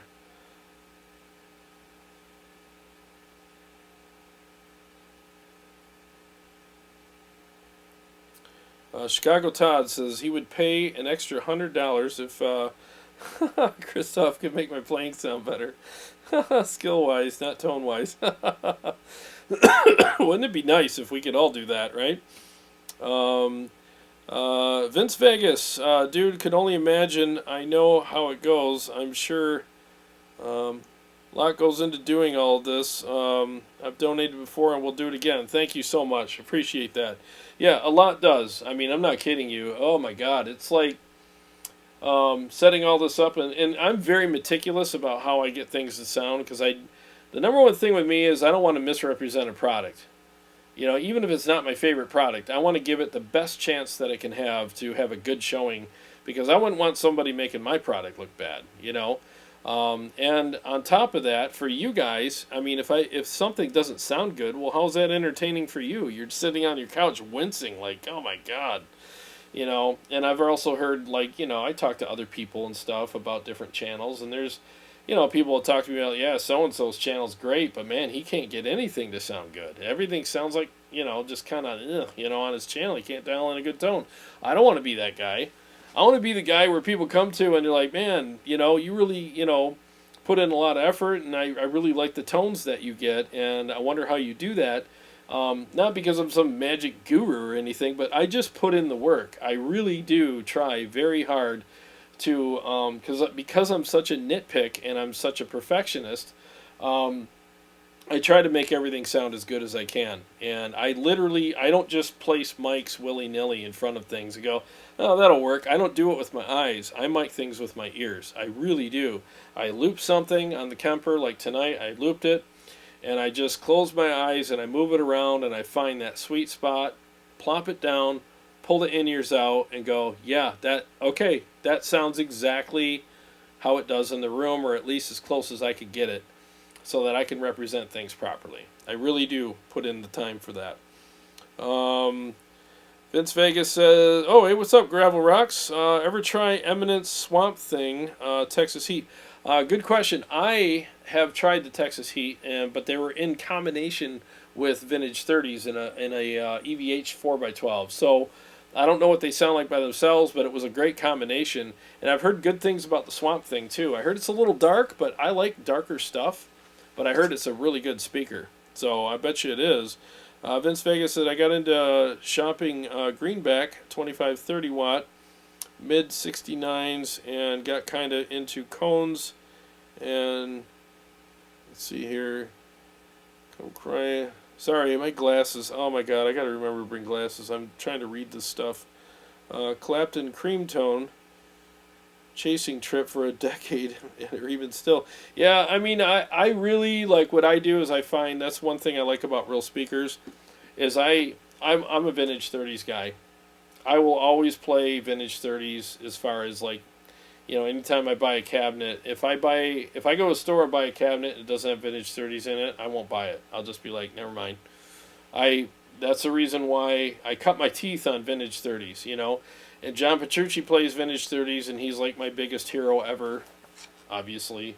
And if they're good enough for him, they're good enough for me. I'm not saying they're the best speakers out there. They're just the best ones for me, and I've tried other ones, and I always gravitate towards vintage 30s. Even when I get IRs, I always get vintage 30s. I never even try anything else. One of the worst speakers I've ever tried was a Sheffield. Oh my god, I played some Sheffields once, and I was like, oh, good lord. They were thin and lifeless, and they had no balls or punch or resonance at all. They were just really awful. No offense to people that like Sheffields, but I was like, those are a hell no speaker for me. I just won't play them. All right, so let me see what else we got here.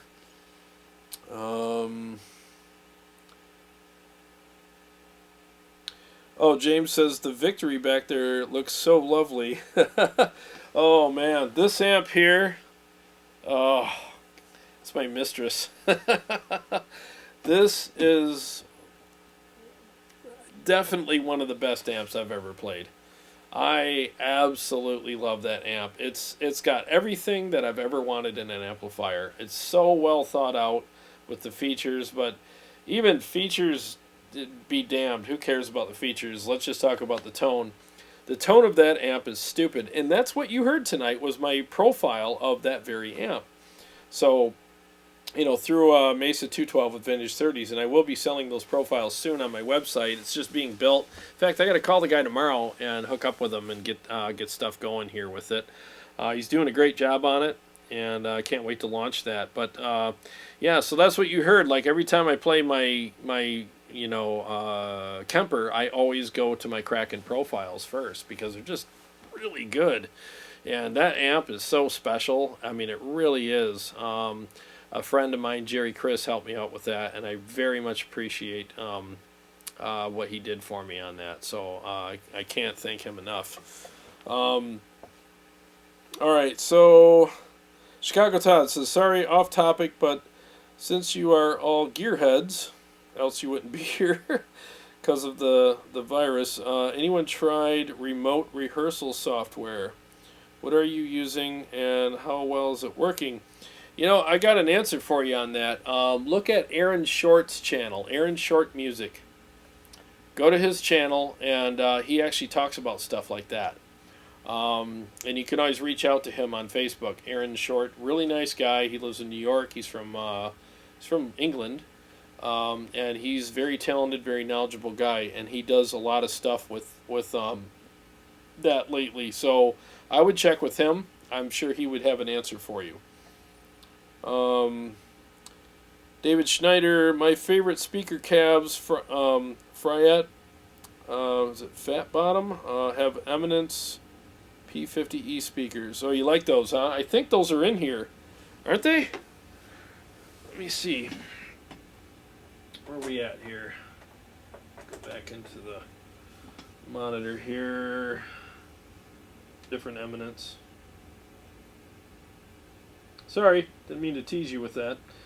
But yeah, I haven't tried those yet. Okay, Gravel Rocks, do you think the shields for the preamp tubes will help with the MT15? The guy that posted said it did. Mine are on order. That's probably my next little thing I want to get. Some people were talking about the heat being an issue or whatever, but I'm definitely curious about that. I wouldn't mind trying those out. And you obviously you're going to get yours before I do, so let me know what you think when you get them. Because the MT15 is a great amp. I was playing it today upstairs, writing a solo on it, and so I had all this stuff down here. And the thing that I really like about it is it's got great tone, great feel, and all that, but it is a bit noisy. It's just one of those amps. And if those shields help, buy them. Vince Vegas, Victory seems an expensive price too. Yeah, they're pricey amps. If that's what you mean, I'm looking at an abbreviation here, so if I misread you, I apologize. But yeah, they're pricey, but they're great. I mean, they're hand built in England, and they spare no expense. I mean, there's a lot of great controls and MIDI switching and all kinds of stuff on that amplifier. It's a boutique amp that sounds very unique and amazing. It's built very well. It looks like a piece of furniture. It's very elegant, but all the features on it are made for touring. So it's like the perfect amp to take with you on tour because it's beautiful, sounds amazing, and it has a lot of different tonal opportunities on it, and you can control all the stuff on it through MIDI, or it's got all the switches and stuff too, and it's just an incredible amp. It really is. I mean, there's really not anything it can't do. Channel 1 is either clean or you can have crunch, and again, you can change that MIDI, and the crunch channel on it is really good, especially for classic rock and classic rock plus. It's got a lot of gain in it, but not as much gain as Channel 2. Channel 2 is just, I mean, that's why they call it the Kraken, is like release the Kraken mode. It is stupid. It's really, really good. Okay, so I'm looking to see if there's anything else you guys want me to cover with this shootout here, and I want to make sure that I give you guys all that.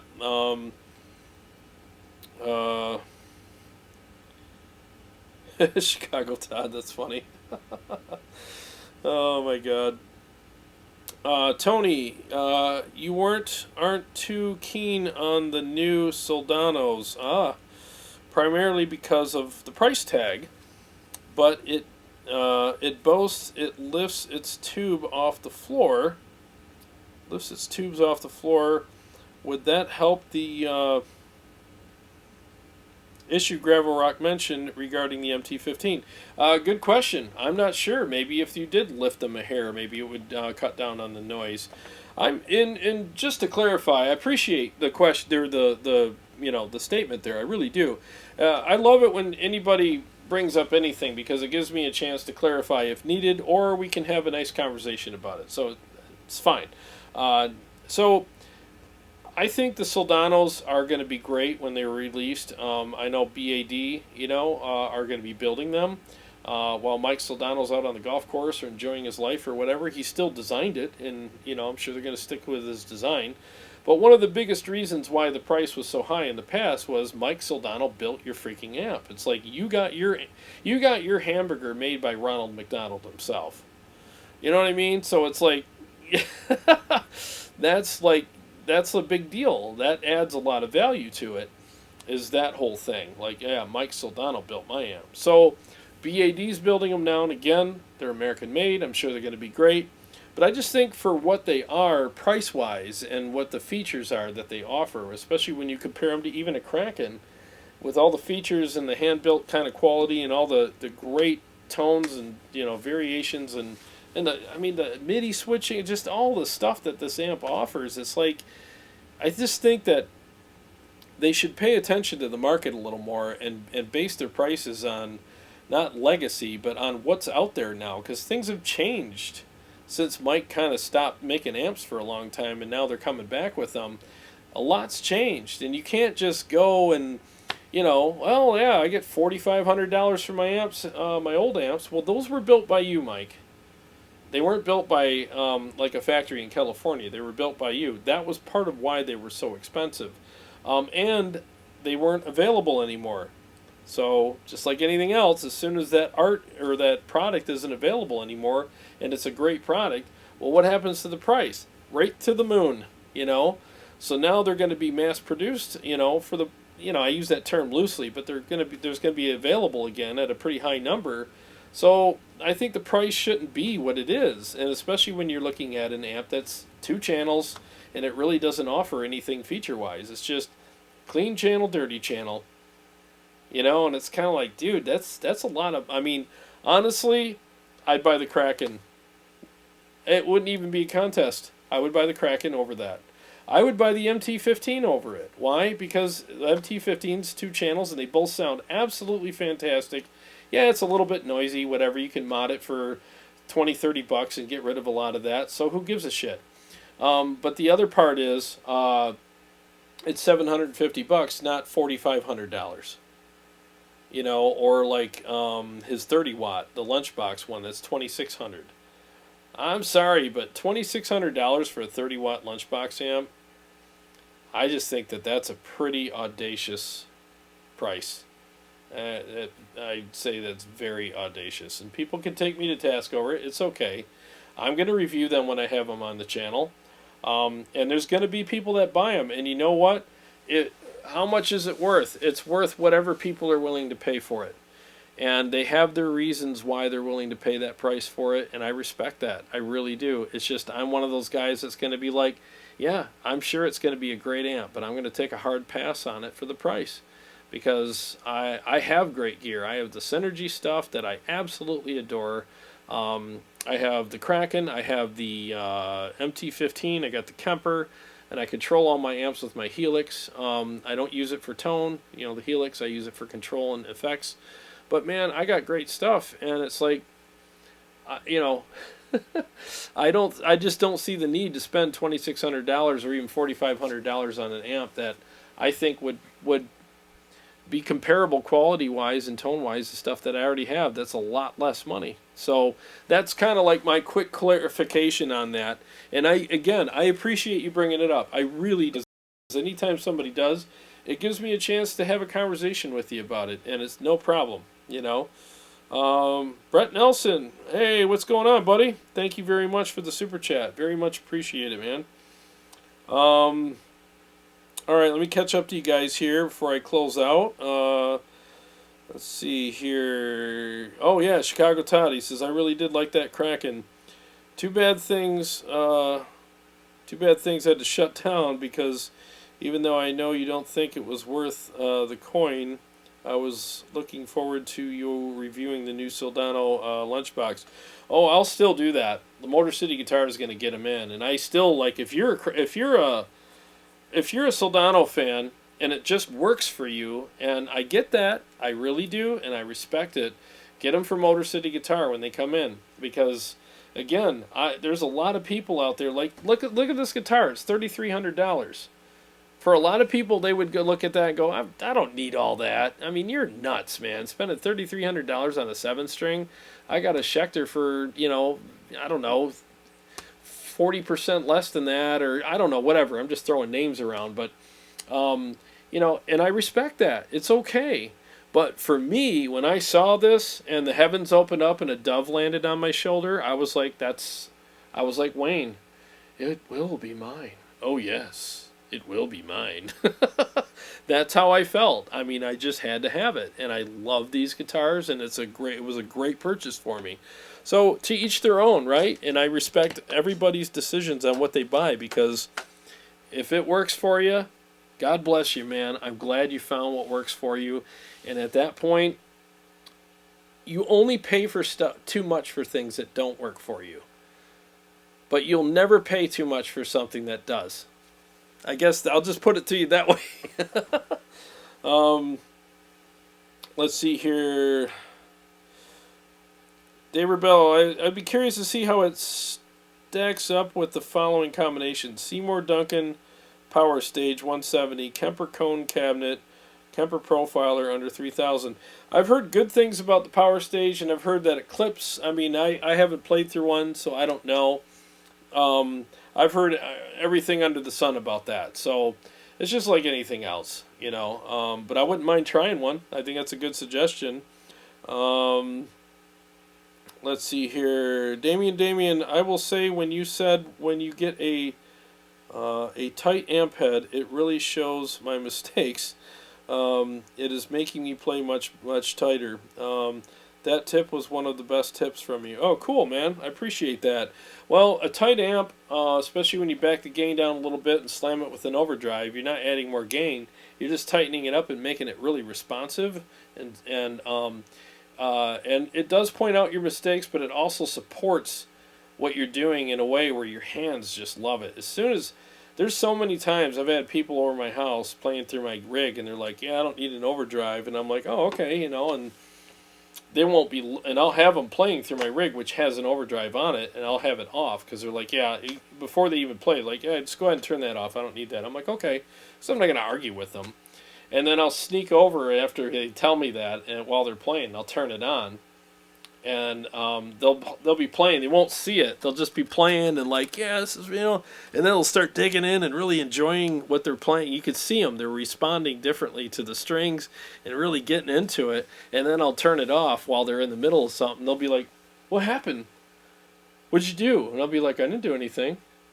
Well, it feels weird now. I'm like, "Oh, well, I turned the overdrive on, then I turned it back off on you." Oh, they're like. They're like, "Can you turn it? Can you turn it back on?" I'm like, "Yeah, go ahead and play that riff again." And they'll start playing, and I'll turn it on. They'll be like, "Oh my God, that's so much better." I'm like, "Yeah, you need an overdrive." It's not about you being a bad player and not being able to play your stuff without it.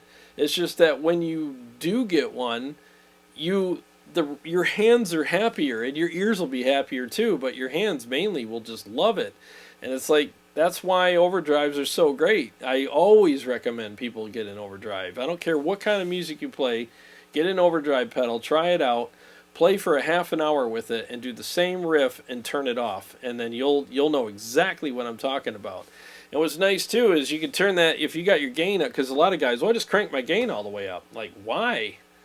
I mean, I got the gain on this Kemper profile right now is at 5.5?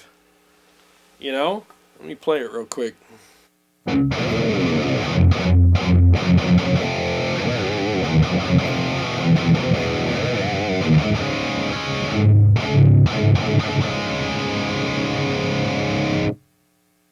It's tight, but it's just really aggressive sounding. So you could turn the gain down now and not have all that saturation and that mess between your notes. But it feels great though. So that's what that really does. It tightens it up and it makes your hands happy. So let me read a couple more. Gravel Rock's noise gate really makes the MT-15 quiet. Yeah, I got the noise gate on mine too, man. That amp is... It could get pretty noisy, but a noise gate, covers a multitude of sins. I just lost my pick. But yeah, it definitely makes a difference. I'll try the shields just to see if it reduces some noise, but all the high gain amps have a little noise. Just an experiment. Yeah, I mean, the shields, what were they, like $20 or something? I mean, that's definitely worth trying, So yeah, please let me know how they work, because I'll probably get some too. Damien, I was always full gain to max. Now I see, as you say, lower the gain to get tights. Oh yeah, dude. I mean, if you take the gain down, like my sweet spot on most amps, if they have one high gain channel, is like 1 or 2 o'clock. And the reason why is I'm doing solos too, and you need more gain for solos. You want that sustain and that fullness. So, and it's still tight enough with the overdrive to give you that good rhythm tone as well. Now, if I have a 2-channel amp, 2 high gain channels, then I'll put one on like, probably like 11 o'clock or noon, or depending on the amp, they're all different. And I'll set the rhythm channel up that way. Then I'll set the gain channel or the lead channel at maybe even at 3 o'clock. So I sacrifice a little on each end if I have one high gain channel, but if I have 2, I can dial them in perfectly to my sweet spot. That makes me happy, So that's kind of how I do it. Dave Rebels, cheers, gents. I'm off for the night. Something about getting up early and rebuilding a guitar. Hey, thanks for being here, dude. Thank you so much. Appreciate it very much. It's good to see you guys here, Brent Nelson. Good to see all you guys here. Dave Schindler. Sorry, I don't have my glasses. Will we get a Kemper Kab versus Line 6 Power Cab fight night? That would be cool. You know what? Keep an eye on the community section. Depending on when I gotta bring this back to Paul, maybe I can make that happen for you. why not, right? I mean, why not do it? I mean, if I have it here and I'm able to do it, I will do it for you, because that would be a good night to do it. Thank you for the suggestion. Okay, well, here's what I'm going to do. I'm going to wrap up, guys. It's been 2 hours and covered a lot of ground tonight. You know, we went over the Kemper Kab, Kemper Kone. I went through all the speaker imprints, put it in FRFR mode. I shot out the tube amp versus the solid state amp, and then I shot out the Kemper Kab versus Friedman in FRFR mode. And I really think that the Kemper Kab is a winner. I think it's a great product. I still think the Friedman is a great product as well. But if you own a Kemper, especially a powered one, the Kemper Kab is definitely probably the best purchase you can make right now, speaker-wise, because of the way it's set up and the software and all the features and stuff and flexibility. I just think it's a great option. I really do. So again, I appreciate you guys being here very much. I really do. It means a lot to me. Thank you so much for the super chats and the questions and the kind words and the comments and everything. I really appreciate you guys. There's a lot of people you could spend your evening with, and I'm honored and very grateful that you chose to spend it with me. I really am, and I hope that I always give you guys good content when you come here, and it's worth your while. Damien says, one day could you show a mixing session? I have always had a tough time mixing keyboards with my mixes. The keyboards and guitar just walk all over each other. I'm not much, I appreciate the question. I'm not much of a mixing engineer. But one thing I will say is you want to thin your keyboards out. You almost want them whisper thin. If you listen to Dream Theater's, they have Black Clouds and Silver Linings. You can buy the individual mixes, so you can get the instrument mixes separately on that album. And one thing I noticed about Jordan's keyboards is they're so thin. They just cut all the low end off of them. And the reason why they do that is in the mix, they sound amazing. They sound big and full because the guitar and the bass, the kick drums and the toms and all that are adding all that low end to make the keyboards sound like they're super full. But when you listen to them on their own track, they're like a vapor. They're so thin, they're like a vapor, but you can't tell in the mix. So maybe that would help you, because you're with mixes, the problem is you have frequencies fighting with each other. So keyboards and guitars are both mid-range instruments, so one of them's got to give. Guitars need thickness and balls and stuff like that, where keyboards don't so much, because you got, again, all that stuff underneath them that are giving them all of that fullness and girth. So thin out your keyboards. I mean, I'm not a mixing engineer, but that's one thing that I did learn by listening to them. And I was in a band with a keyboard player, and we did a lot of recording with that. And that's what we did to her keyboards. We thinned them out quite a bit, and it worked every time. So maybe that would help you. Jim Sieben, what's going on, man? It's like you can't leave already. We don't have anything else to do. No, I hear you, dude. I mean, it's crazy, right? I mean, we're all just kind of, sitting around doing nothing these days. I mean, I'm almost to the point, I'm going back to work on Friday. I have to, because I'm actually working, I'm washing trucks for an essential truck company, and they need their trucks washed because they're just destroyed. They called me the other day, and they're like, oh my God, I hope you can come back, because our trucks are ruined. They're so disgusting. And I'm like, I'll wash them. So I'm going to start work on Friday. And but there's a part of me that's kind of like, man, I just started getting used to just sitting around the house all day and doing projects around here and playing guitar. So it's been kind of fun. But that's okay, because we have to get back, So anyways, let's see here. Solar Guitar Studio, Mesa Stereo Power Amps. Yes, those are very good. Tamara's Music. I'd love to see a bunch of different power amps with your Mesa Cab. Having a hard time picking a power amp. No, I would love to do that. I really would. The only other tube power amp I've ever shot out here was my friend Mike Hasties, and he's got like a older Mesa 3-rack space power amp. I forget what it's called, Mesa something. and it's a stereo power amp, and that thing sounded amazing. It was actually a little fuller than the Synergy, so what we did to compensate is I just turned the resonance knob up to like 3 or 4 o'clock on the Synergy, and it added that fullness back in. Some of it's just EQ settings, some of it's just the amp just sounds the way it does, there's nothing you can do. So the coloration difference between them was it was very subtle, but the Mesa definitely did have a bigger bottom end until I turned the resonance knob up on the Synergy, and then it pretty much did the same thing. So, but I'm sure that there's other power amps out there that have different colorations and different things and reactions and stuff like that. And it's something that I'm curious about because it's something that a lot of people take for granted. They don't really think about. You know, they don't turn that off. They don't really think about the difference. And if people take power for granted, they just think it's power. But there's the power section of an amplifier adds that final kind of touch to your tone and feel for sure. And I really think the feel comes from the power amp, and the coloration of your tone comes from it as well.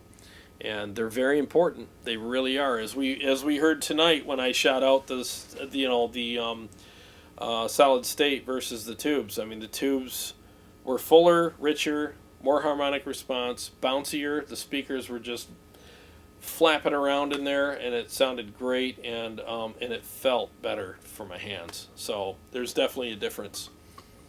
Let's see here.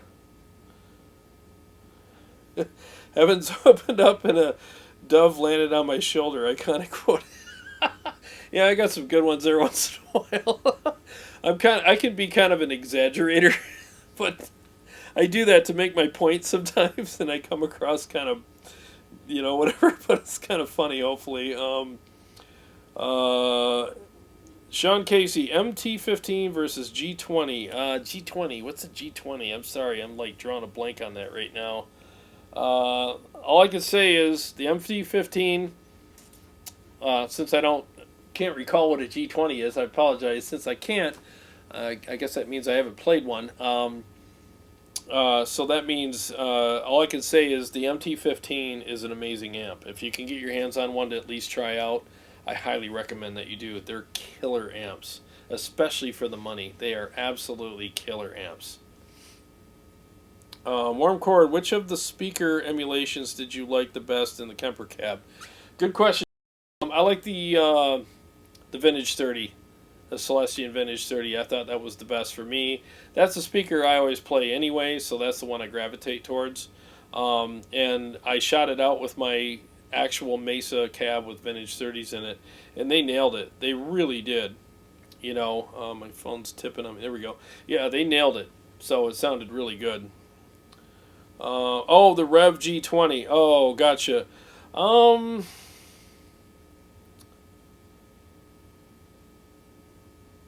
Yeah, let's see, grab the G20. Oh God, yeah, boy, you can tell it's been a long day.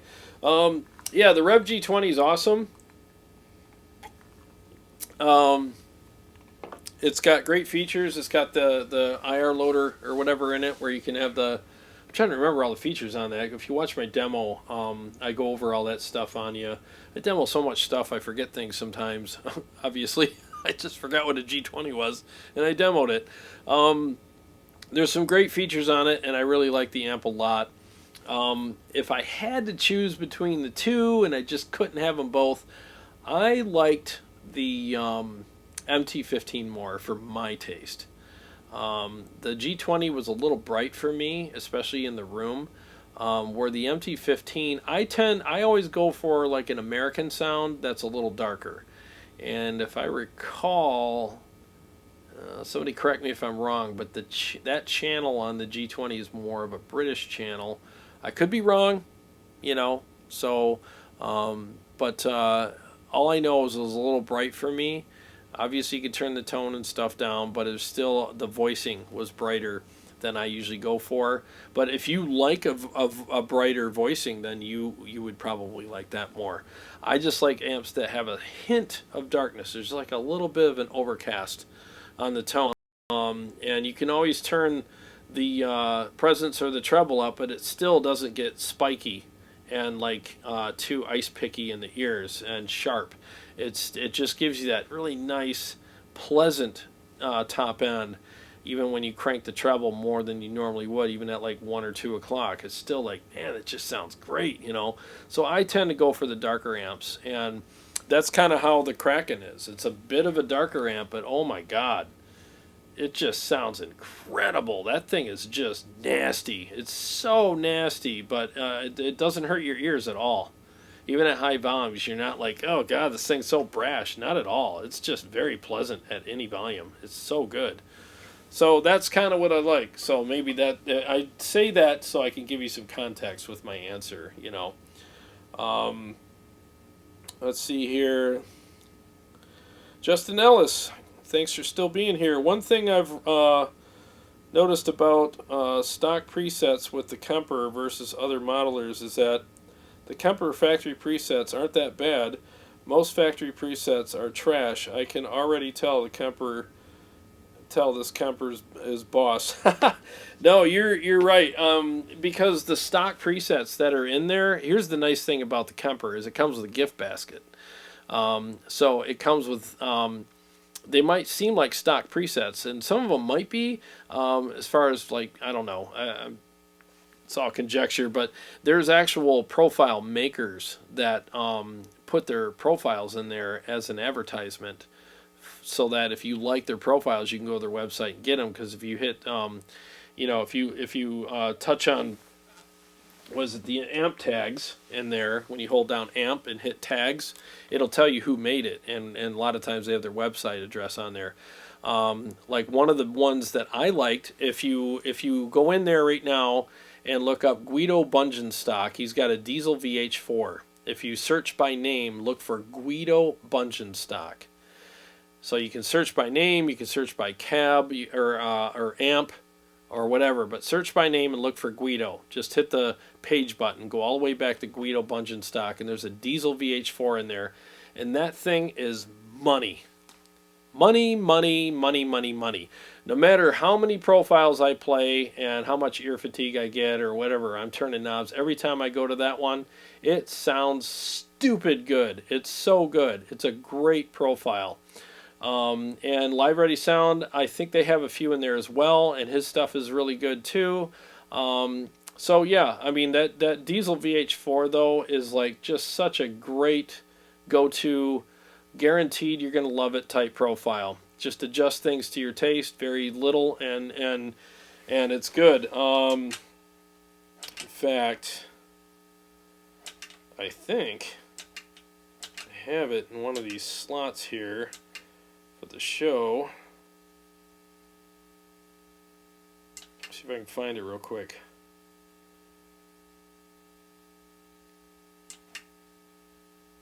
Please be in here. I think that's it right there. Let me see if it is.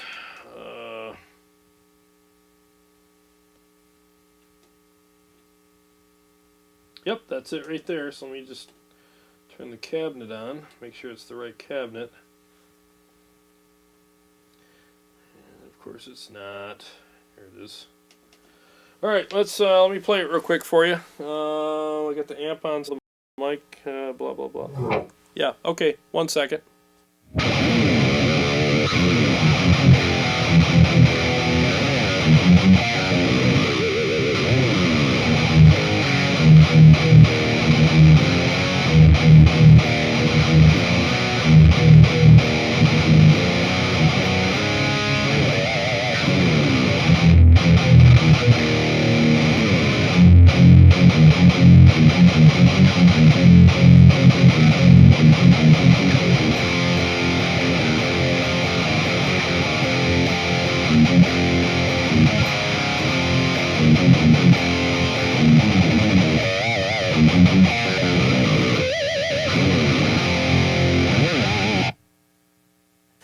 I could play that all day.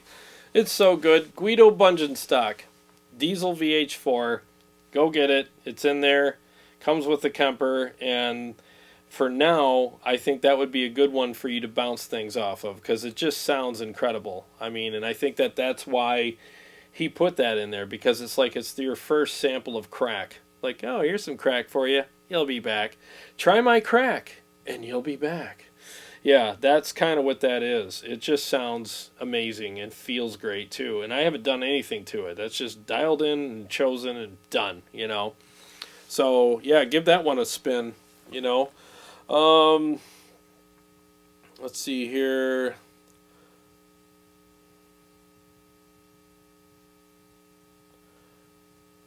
Okay, again, I'm sorry I can't read some of your names properly. I'm wearing my glasses. Is it Boeing?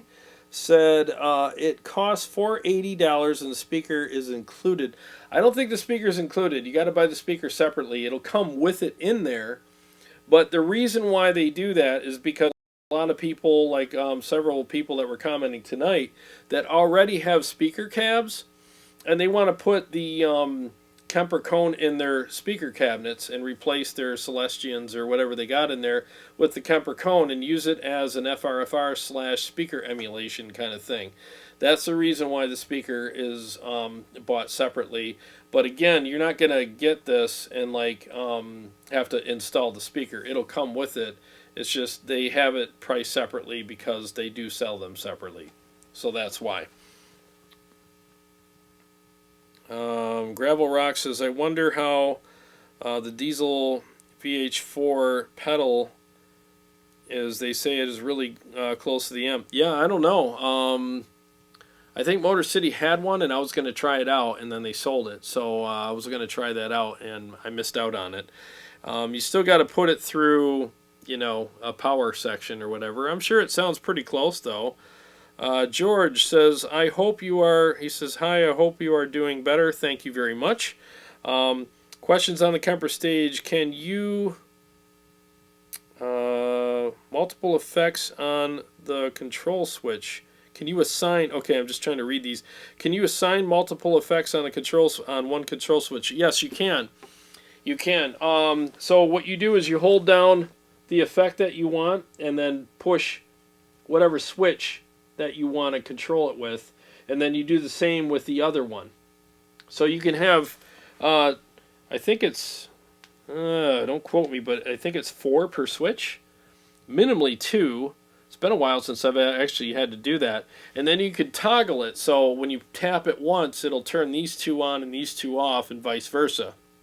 So yeah, it's kind of neat how it works. So and that's what's so cool about the Kemper is that, yeah, they don't have a billion switches up here, but there are ways that you can turn things on and off very easily by using a little bit of like outside of the box thinking and programming. It's very easy to do, and it's definitely something you can do. Another thing you can do is you have 5 switches at the bottom, and you know you have 2 lights associated with each switch. The bottom light is your main tone or main setting of that tone. And then the top light, when you hit that switch again, is morph. So it'll morph it into, I don't know if you can see that from, no you can't. But you can program it to change into, like, you can have, like, this is your rhythm tone, and then you hit it again, and it's your solo tone. So in one switch, you got rhythm to lead, you know. And then you can also have, like, you know, on one switch, you can have, like, this is your dry crunch. And then you program it to be a wet crunch where you have a little bit of delay in chorus or whatever on there. And then it's very easy to do. If you look at my channel and scroll back a bit, you can just say Kemper, how to morph. Kemper, how to morph. And you'll find my video, and I go step by step on how to do all that stuff. So yeah, you could turn 5 switches into 10 with morph. So that morph is a huge feature. It's something that I highly recommend that you guys use. Because you just expanded your board by not expanding your board, because it would be this big if you used if you didn't have morph. So it stays small, and then you can utilize the morph feature and use one switch for each thing. So every preset on there has 2 different versions of it. It's just such a great feature. You know, I would highly recommend getting into it.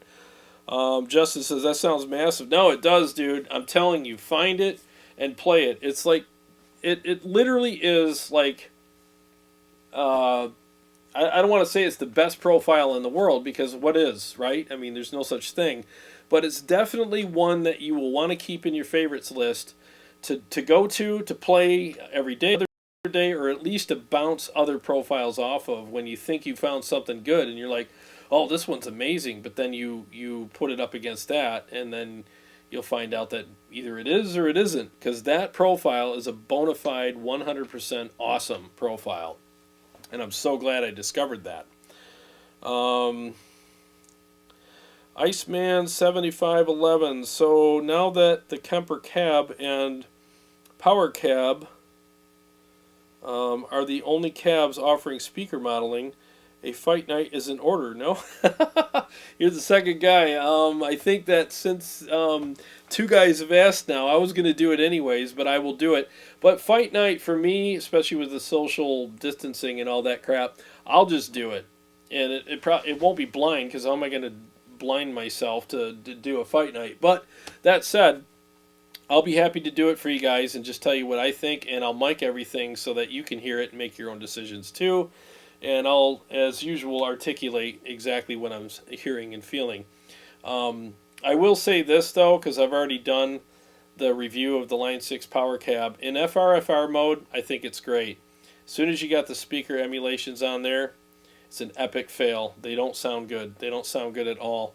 They sound just like you're running the Kemper or whatever, any modeler, name, whatever, through a power amp in real cab, but you left the impulse response on. It's got that weird, dark kind of brash kind of thing that goes on. You know what I'm talking about. When you run your Kemper through a power amp in real cab and you leave the speaker, sim on it, or impulse response or whatever on, it just sounds awful. And that's what they sound like. It literally is what they sound like. But with the speaker imprints on the Kemper Kab, not so. They sound incredible. So they did it right, and Line 6 did it wrong regarding that feature. The FRFR version of the cab, I think they did a great job with it. So hopefully, it's just a software update. So I'm hoping that they fix that. With all due respect to Line 6, I hope that they do a software update and fix that, and then it'll be over with. It'll be done. So I think that's the thing they should work on, and I actually pointed it out in my video. And I think a lot of it has to do with their beta testers. I think Line 6 needs better beta testers. They need better people that'll be more brutally honest with them about things and not be such fanboys, because I think a lot of their beta testers are these little fanboys that enjoy getting showered with free gifts all the time, and they just, oh, it's amazing. And if they send it to me, I'd be like, well, here's what I think. Here's what you did right. Here's what I think is really good about the product. But here is some things that respectfully need to be tweaked or improved on. And I don't care if I get free stuff. Dude, I got so much gear. It's like I might even start my own freaking store. I don't need it. I need another cab like I need a hole in my head. I don't need to kiss anyone's ass so I can get free stuff.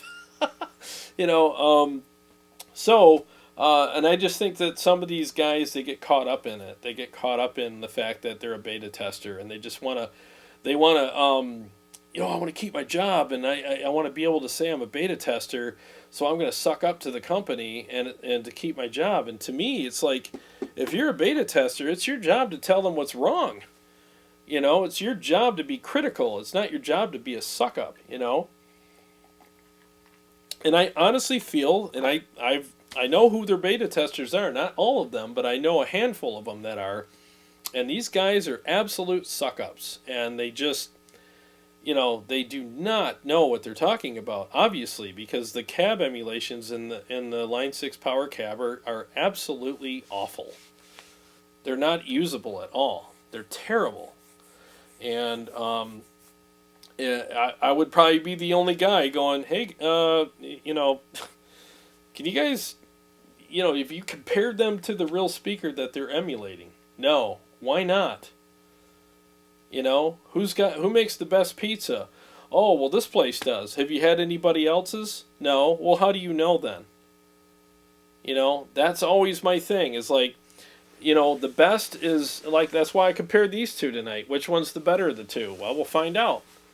I'm not going to sit here and give you guys conjecture-based answers or answers based on me not testing things. Not only will I test them, but I'll test them live so that you can hear it too.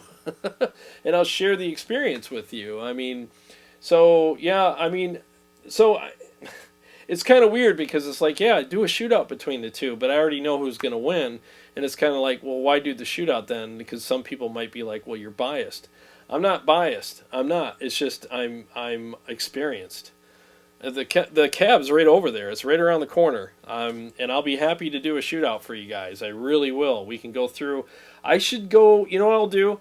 I'll make a list of what speaker emulations are in the Kemper and what ones are in the Line 6, Power Cab 212, and I'll do cab for speaker for speaker, and I'll put a mic in here, and it's not about making everything sound perfect. It's just about capturing the essence of each cab, so that when you hear the difference, you can actually hear the difference between them. And if they're way off from each other, which I know they will be, well, somebody's wrong, right? I mean, it's like somebody's wrong. So we'll find out. I mean, I'll see what I can do to make that happen for you. Sean Casey says MT15 for the win. I agree. I mean, again, I think the Rev G20 is a great product. It really is.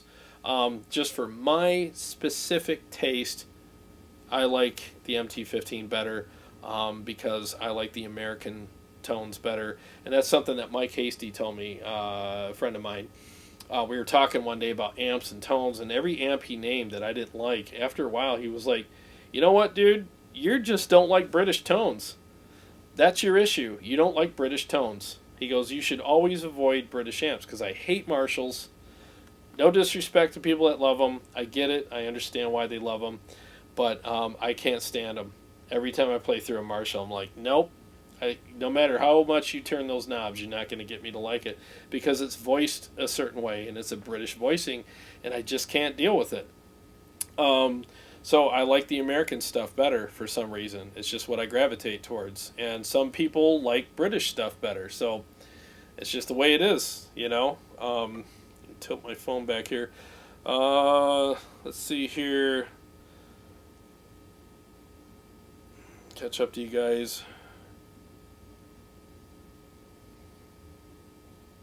Oh, Justin said he can't seem to find it, but I'll dive in. Yeah, search by, Justin, if you're still here, all you got to do is go to browser. So hit browser, and then there's the second button from the left at the top of your screen. It says sort by author. Just push it until you see it say sort by author. And then just turn the browser knob, and you'll find Guido Bungenstock, and you'll see Diesel VH4, and that'll be it right there. That'll take care of you.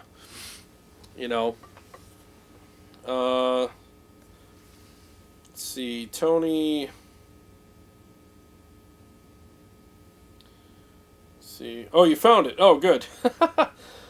Brent Nelson, I'm so glad to see that you're back to your old self. Oh, thanks, man. Yeah, I appreciate that. Yeah, I'll get. Yeah, I had my third workout this week. So I did chest like 4 days ago, and I did just a knockdown drag out arm workout 2 days ago, and today I did chest again. It was a full blown. I'm almost up to pushing the old weights again that I was doing. So I'm getting there. Probably about 3 weeks from now, I'll probably be back to my old self again, and I'm feeling so much better. And mentally, I'm feeling better too. Like for probably the first 5 days after I started, not being so bedridden, my mind was still. I couldn't deal with stuff. It was weird. I got overwhelmed with every little thing. Like honestly, guys, like the first time I played guitar when I got well enough to do it, I could not stand how it sounded. It didn't matter, and I tried I was playing the Kraken because it's my favorite amp, and I played it, and I was like, God, this thing just sounds awful. And again, it's not the Kraken. It was me. It was my ears. Everything after I got sick was just a mess. I still don't have my sense of smell. I can't smell anything. I scoop cat litter every morning and every night, and I can't smell any of it. And usually I got my shirt over my face and I'm scooping it because I can't stand how it smells. I can't smell any of it. Cat litter, I can't smell it. How bad this thing got me. I can't smell anything. I make coffee, and usually the whole main floor of my house, because every time I go to scoop cat litter now, I'm like, no, like leave it somewhere and forget that you left it there, and it's like this rotting chicken smell 3 days later, and you're like, what is that? Who died in here? And I won't be able to smell it. And people come over and be like, dude, you got dead bodies in your basement? Like, what the hell's going on over here? Well, I don't smell anything, and then it sounds suspicious. Like, how can you not smell that? Like, I literally can't.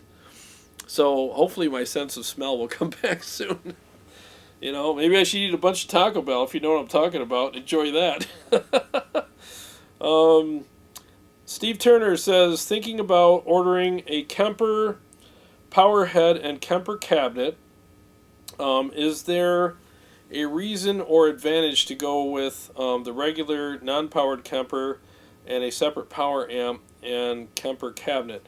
That's a great question. And when I bought my Kemper a couple years ago, I had a toaster and I sold that and bought the stage. But so when I bought mine a couple years ago, they asked me, do you want powered or passive? And I said, I want passive because eventually I want to pick my own power.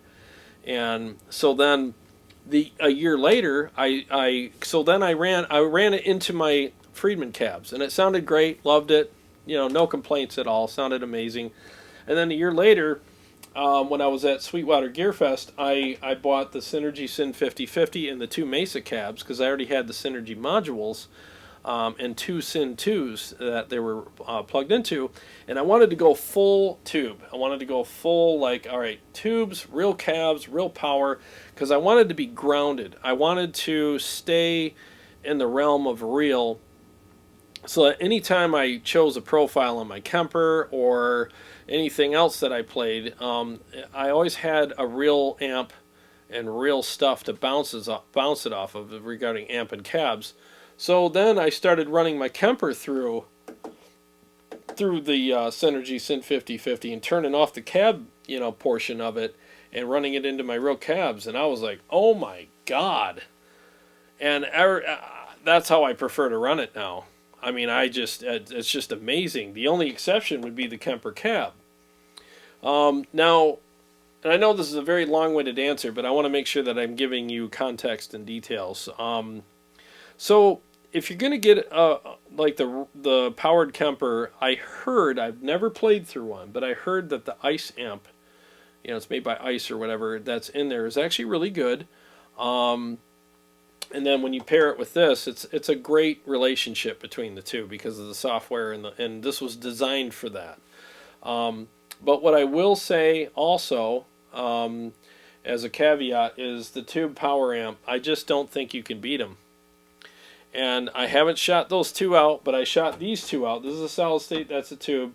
And I'm telling you, the tube power amp reacted better. My hands liked it better. My ears liked it better. It was fuller, fatter, richer, more responsive, better harmonics, better bottom end, better top end.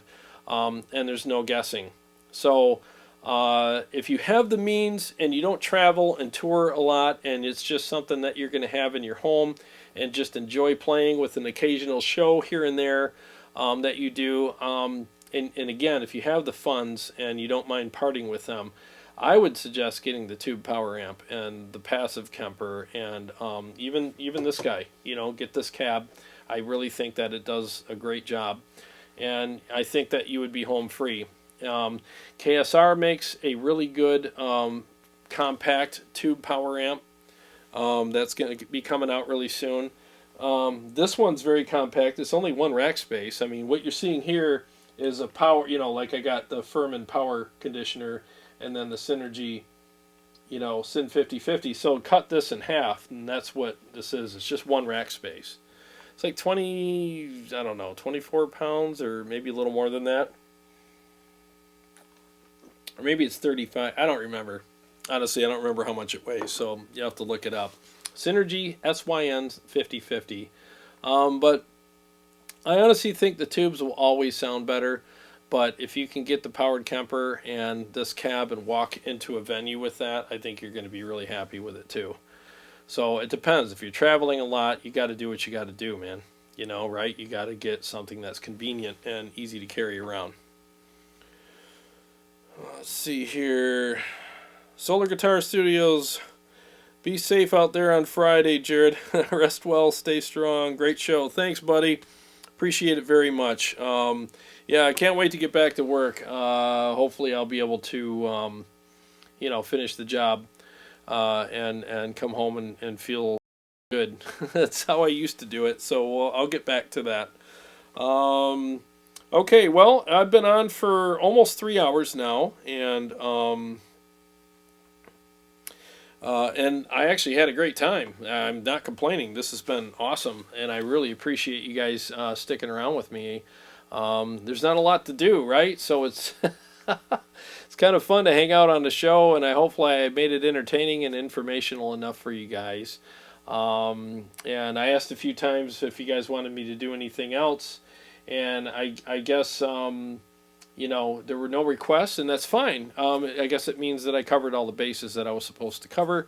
So if you're going to watch it on the rewatch, I always watch the show back and put down timestamps, and I will go back either late tonight or sometime tomorrow and put in all the timestamps. And then when you click on them, it'll take you right to each section of the show, so you can hear things immediately and not have to listen to me yammer on about nothing or whatever. So look for those if you're going to do the rewatch, and enjoy the timestamps. I'll take you to the 3 sections minimally, which is the first section is where I covered the Kemper Kab and Kone, went through all the speaker emulations, played some riffs, and I played it in a mix as well. And then I believe I played it in FRFR mode as well as the speaker imprints. And then the second section is where I shot out the real tube power amp against the solid state power amp by Peavey. And just so you know too, the first section of the show I was on the solid state power amp just to keep it kind of real, with that. And then the third section is where I shot out the Kemper Kab versus the Friedman ASC 10. So anyways, guys, well, thank you very much. I very, very, very much appreciate you being here and hanging out with me for the whole time. I'm very appreciative of that. You guys mean the world to me, and I'll be live again on Sunday night, and hopefully if Carrie could be at least joining me via Skype again, and we got to figure that out. There's some technical things that we got to work out, and I hope it works out, because I know that you guys want to see her, and I do too. So but minimally, Tone Wars will be live Sunday night at 7. And depending on what's going on with the Kemper Kab, I might do one more live stream this week with it against something else or just by itself, because I'm stuck here just like you guys are. So we'll see. So keep an eye on the community section, and I'll post anything in there that's coming up. And again, thank you so much, you guys. Seriously, I'm honored that you stayed with me and that you watched the show, and I appreciate you more than I can say. Seriously, I had a great time tonight with you guys, and I hope that you did too. So we will see you guys next time, Thanks a lot, guys. You guys take care. God bless you guys.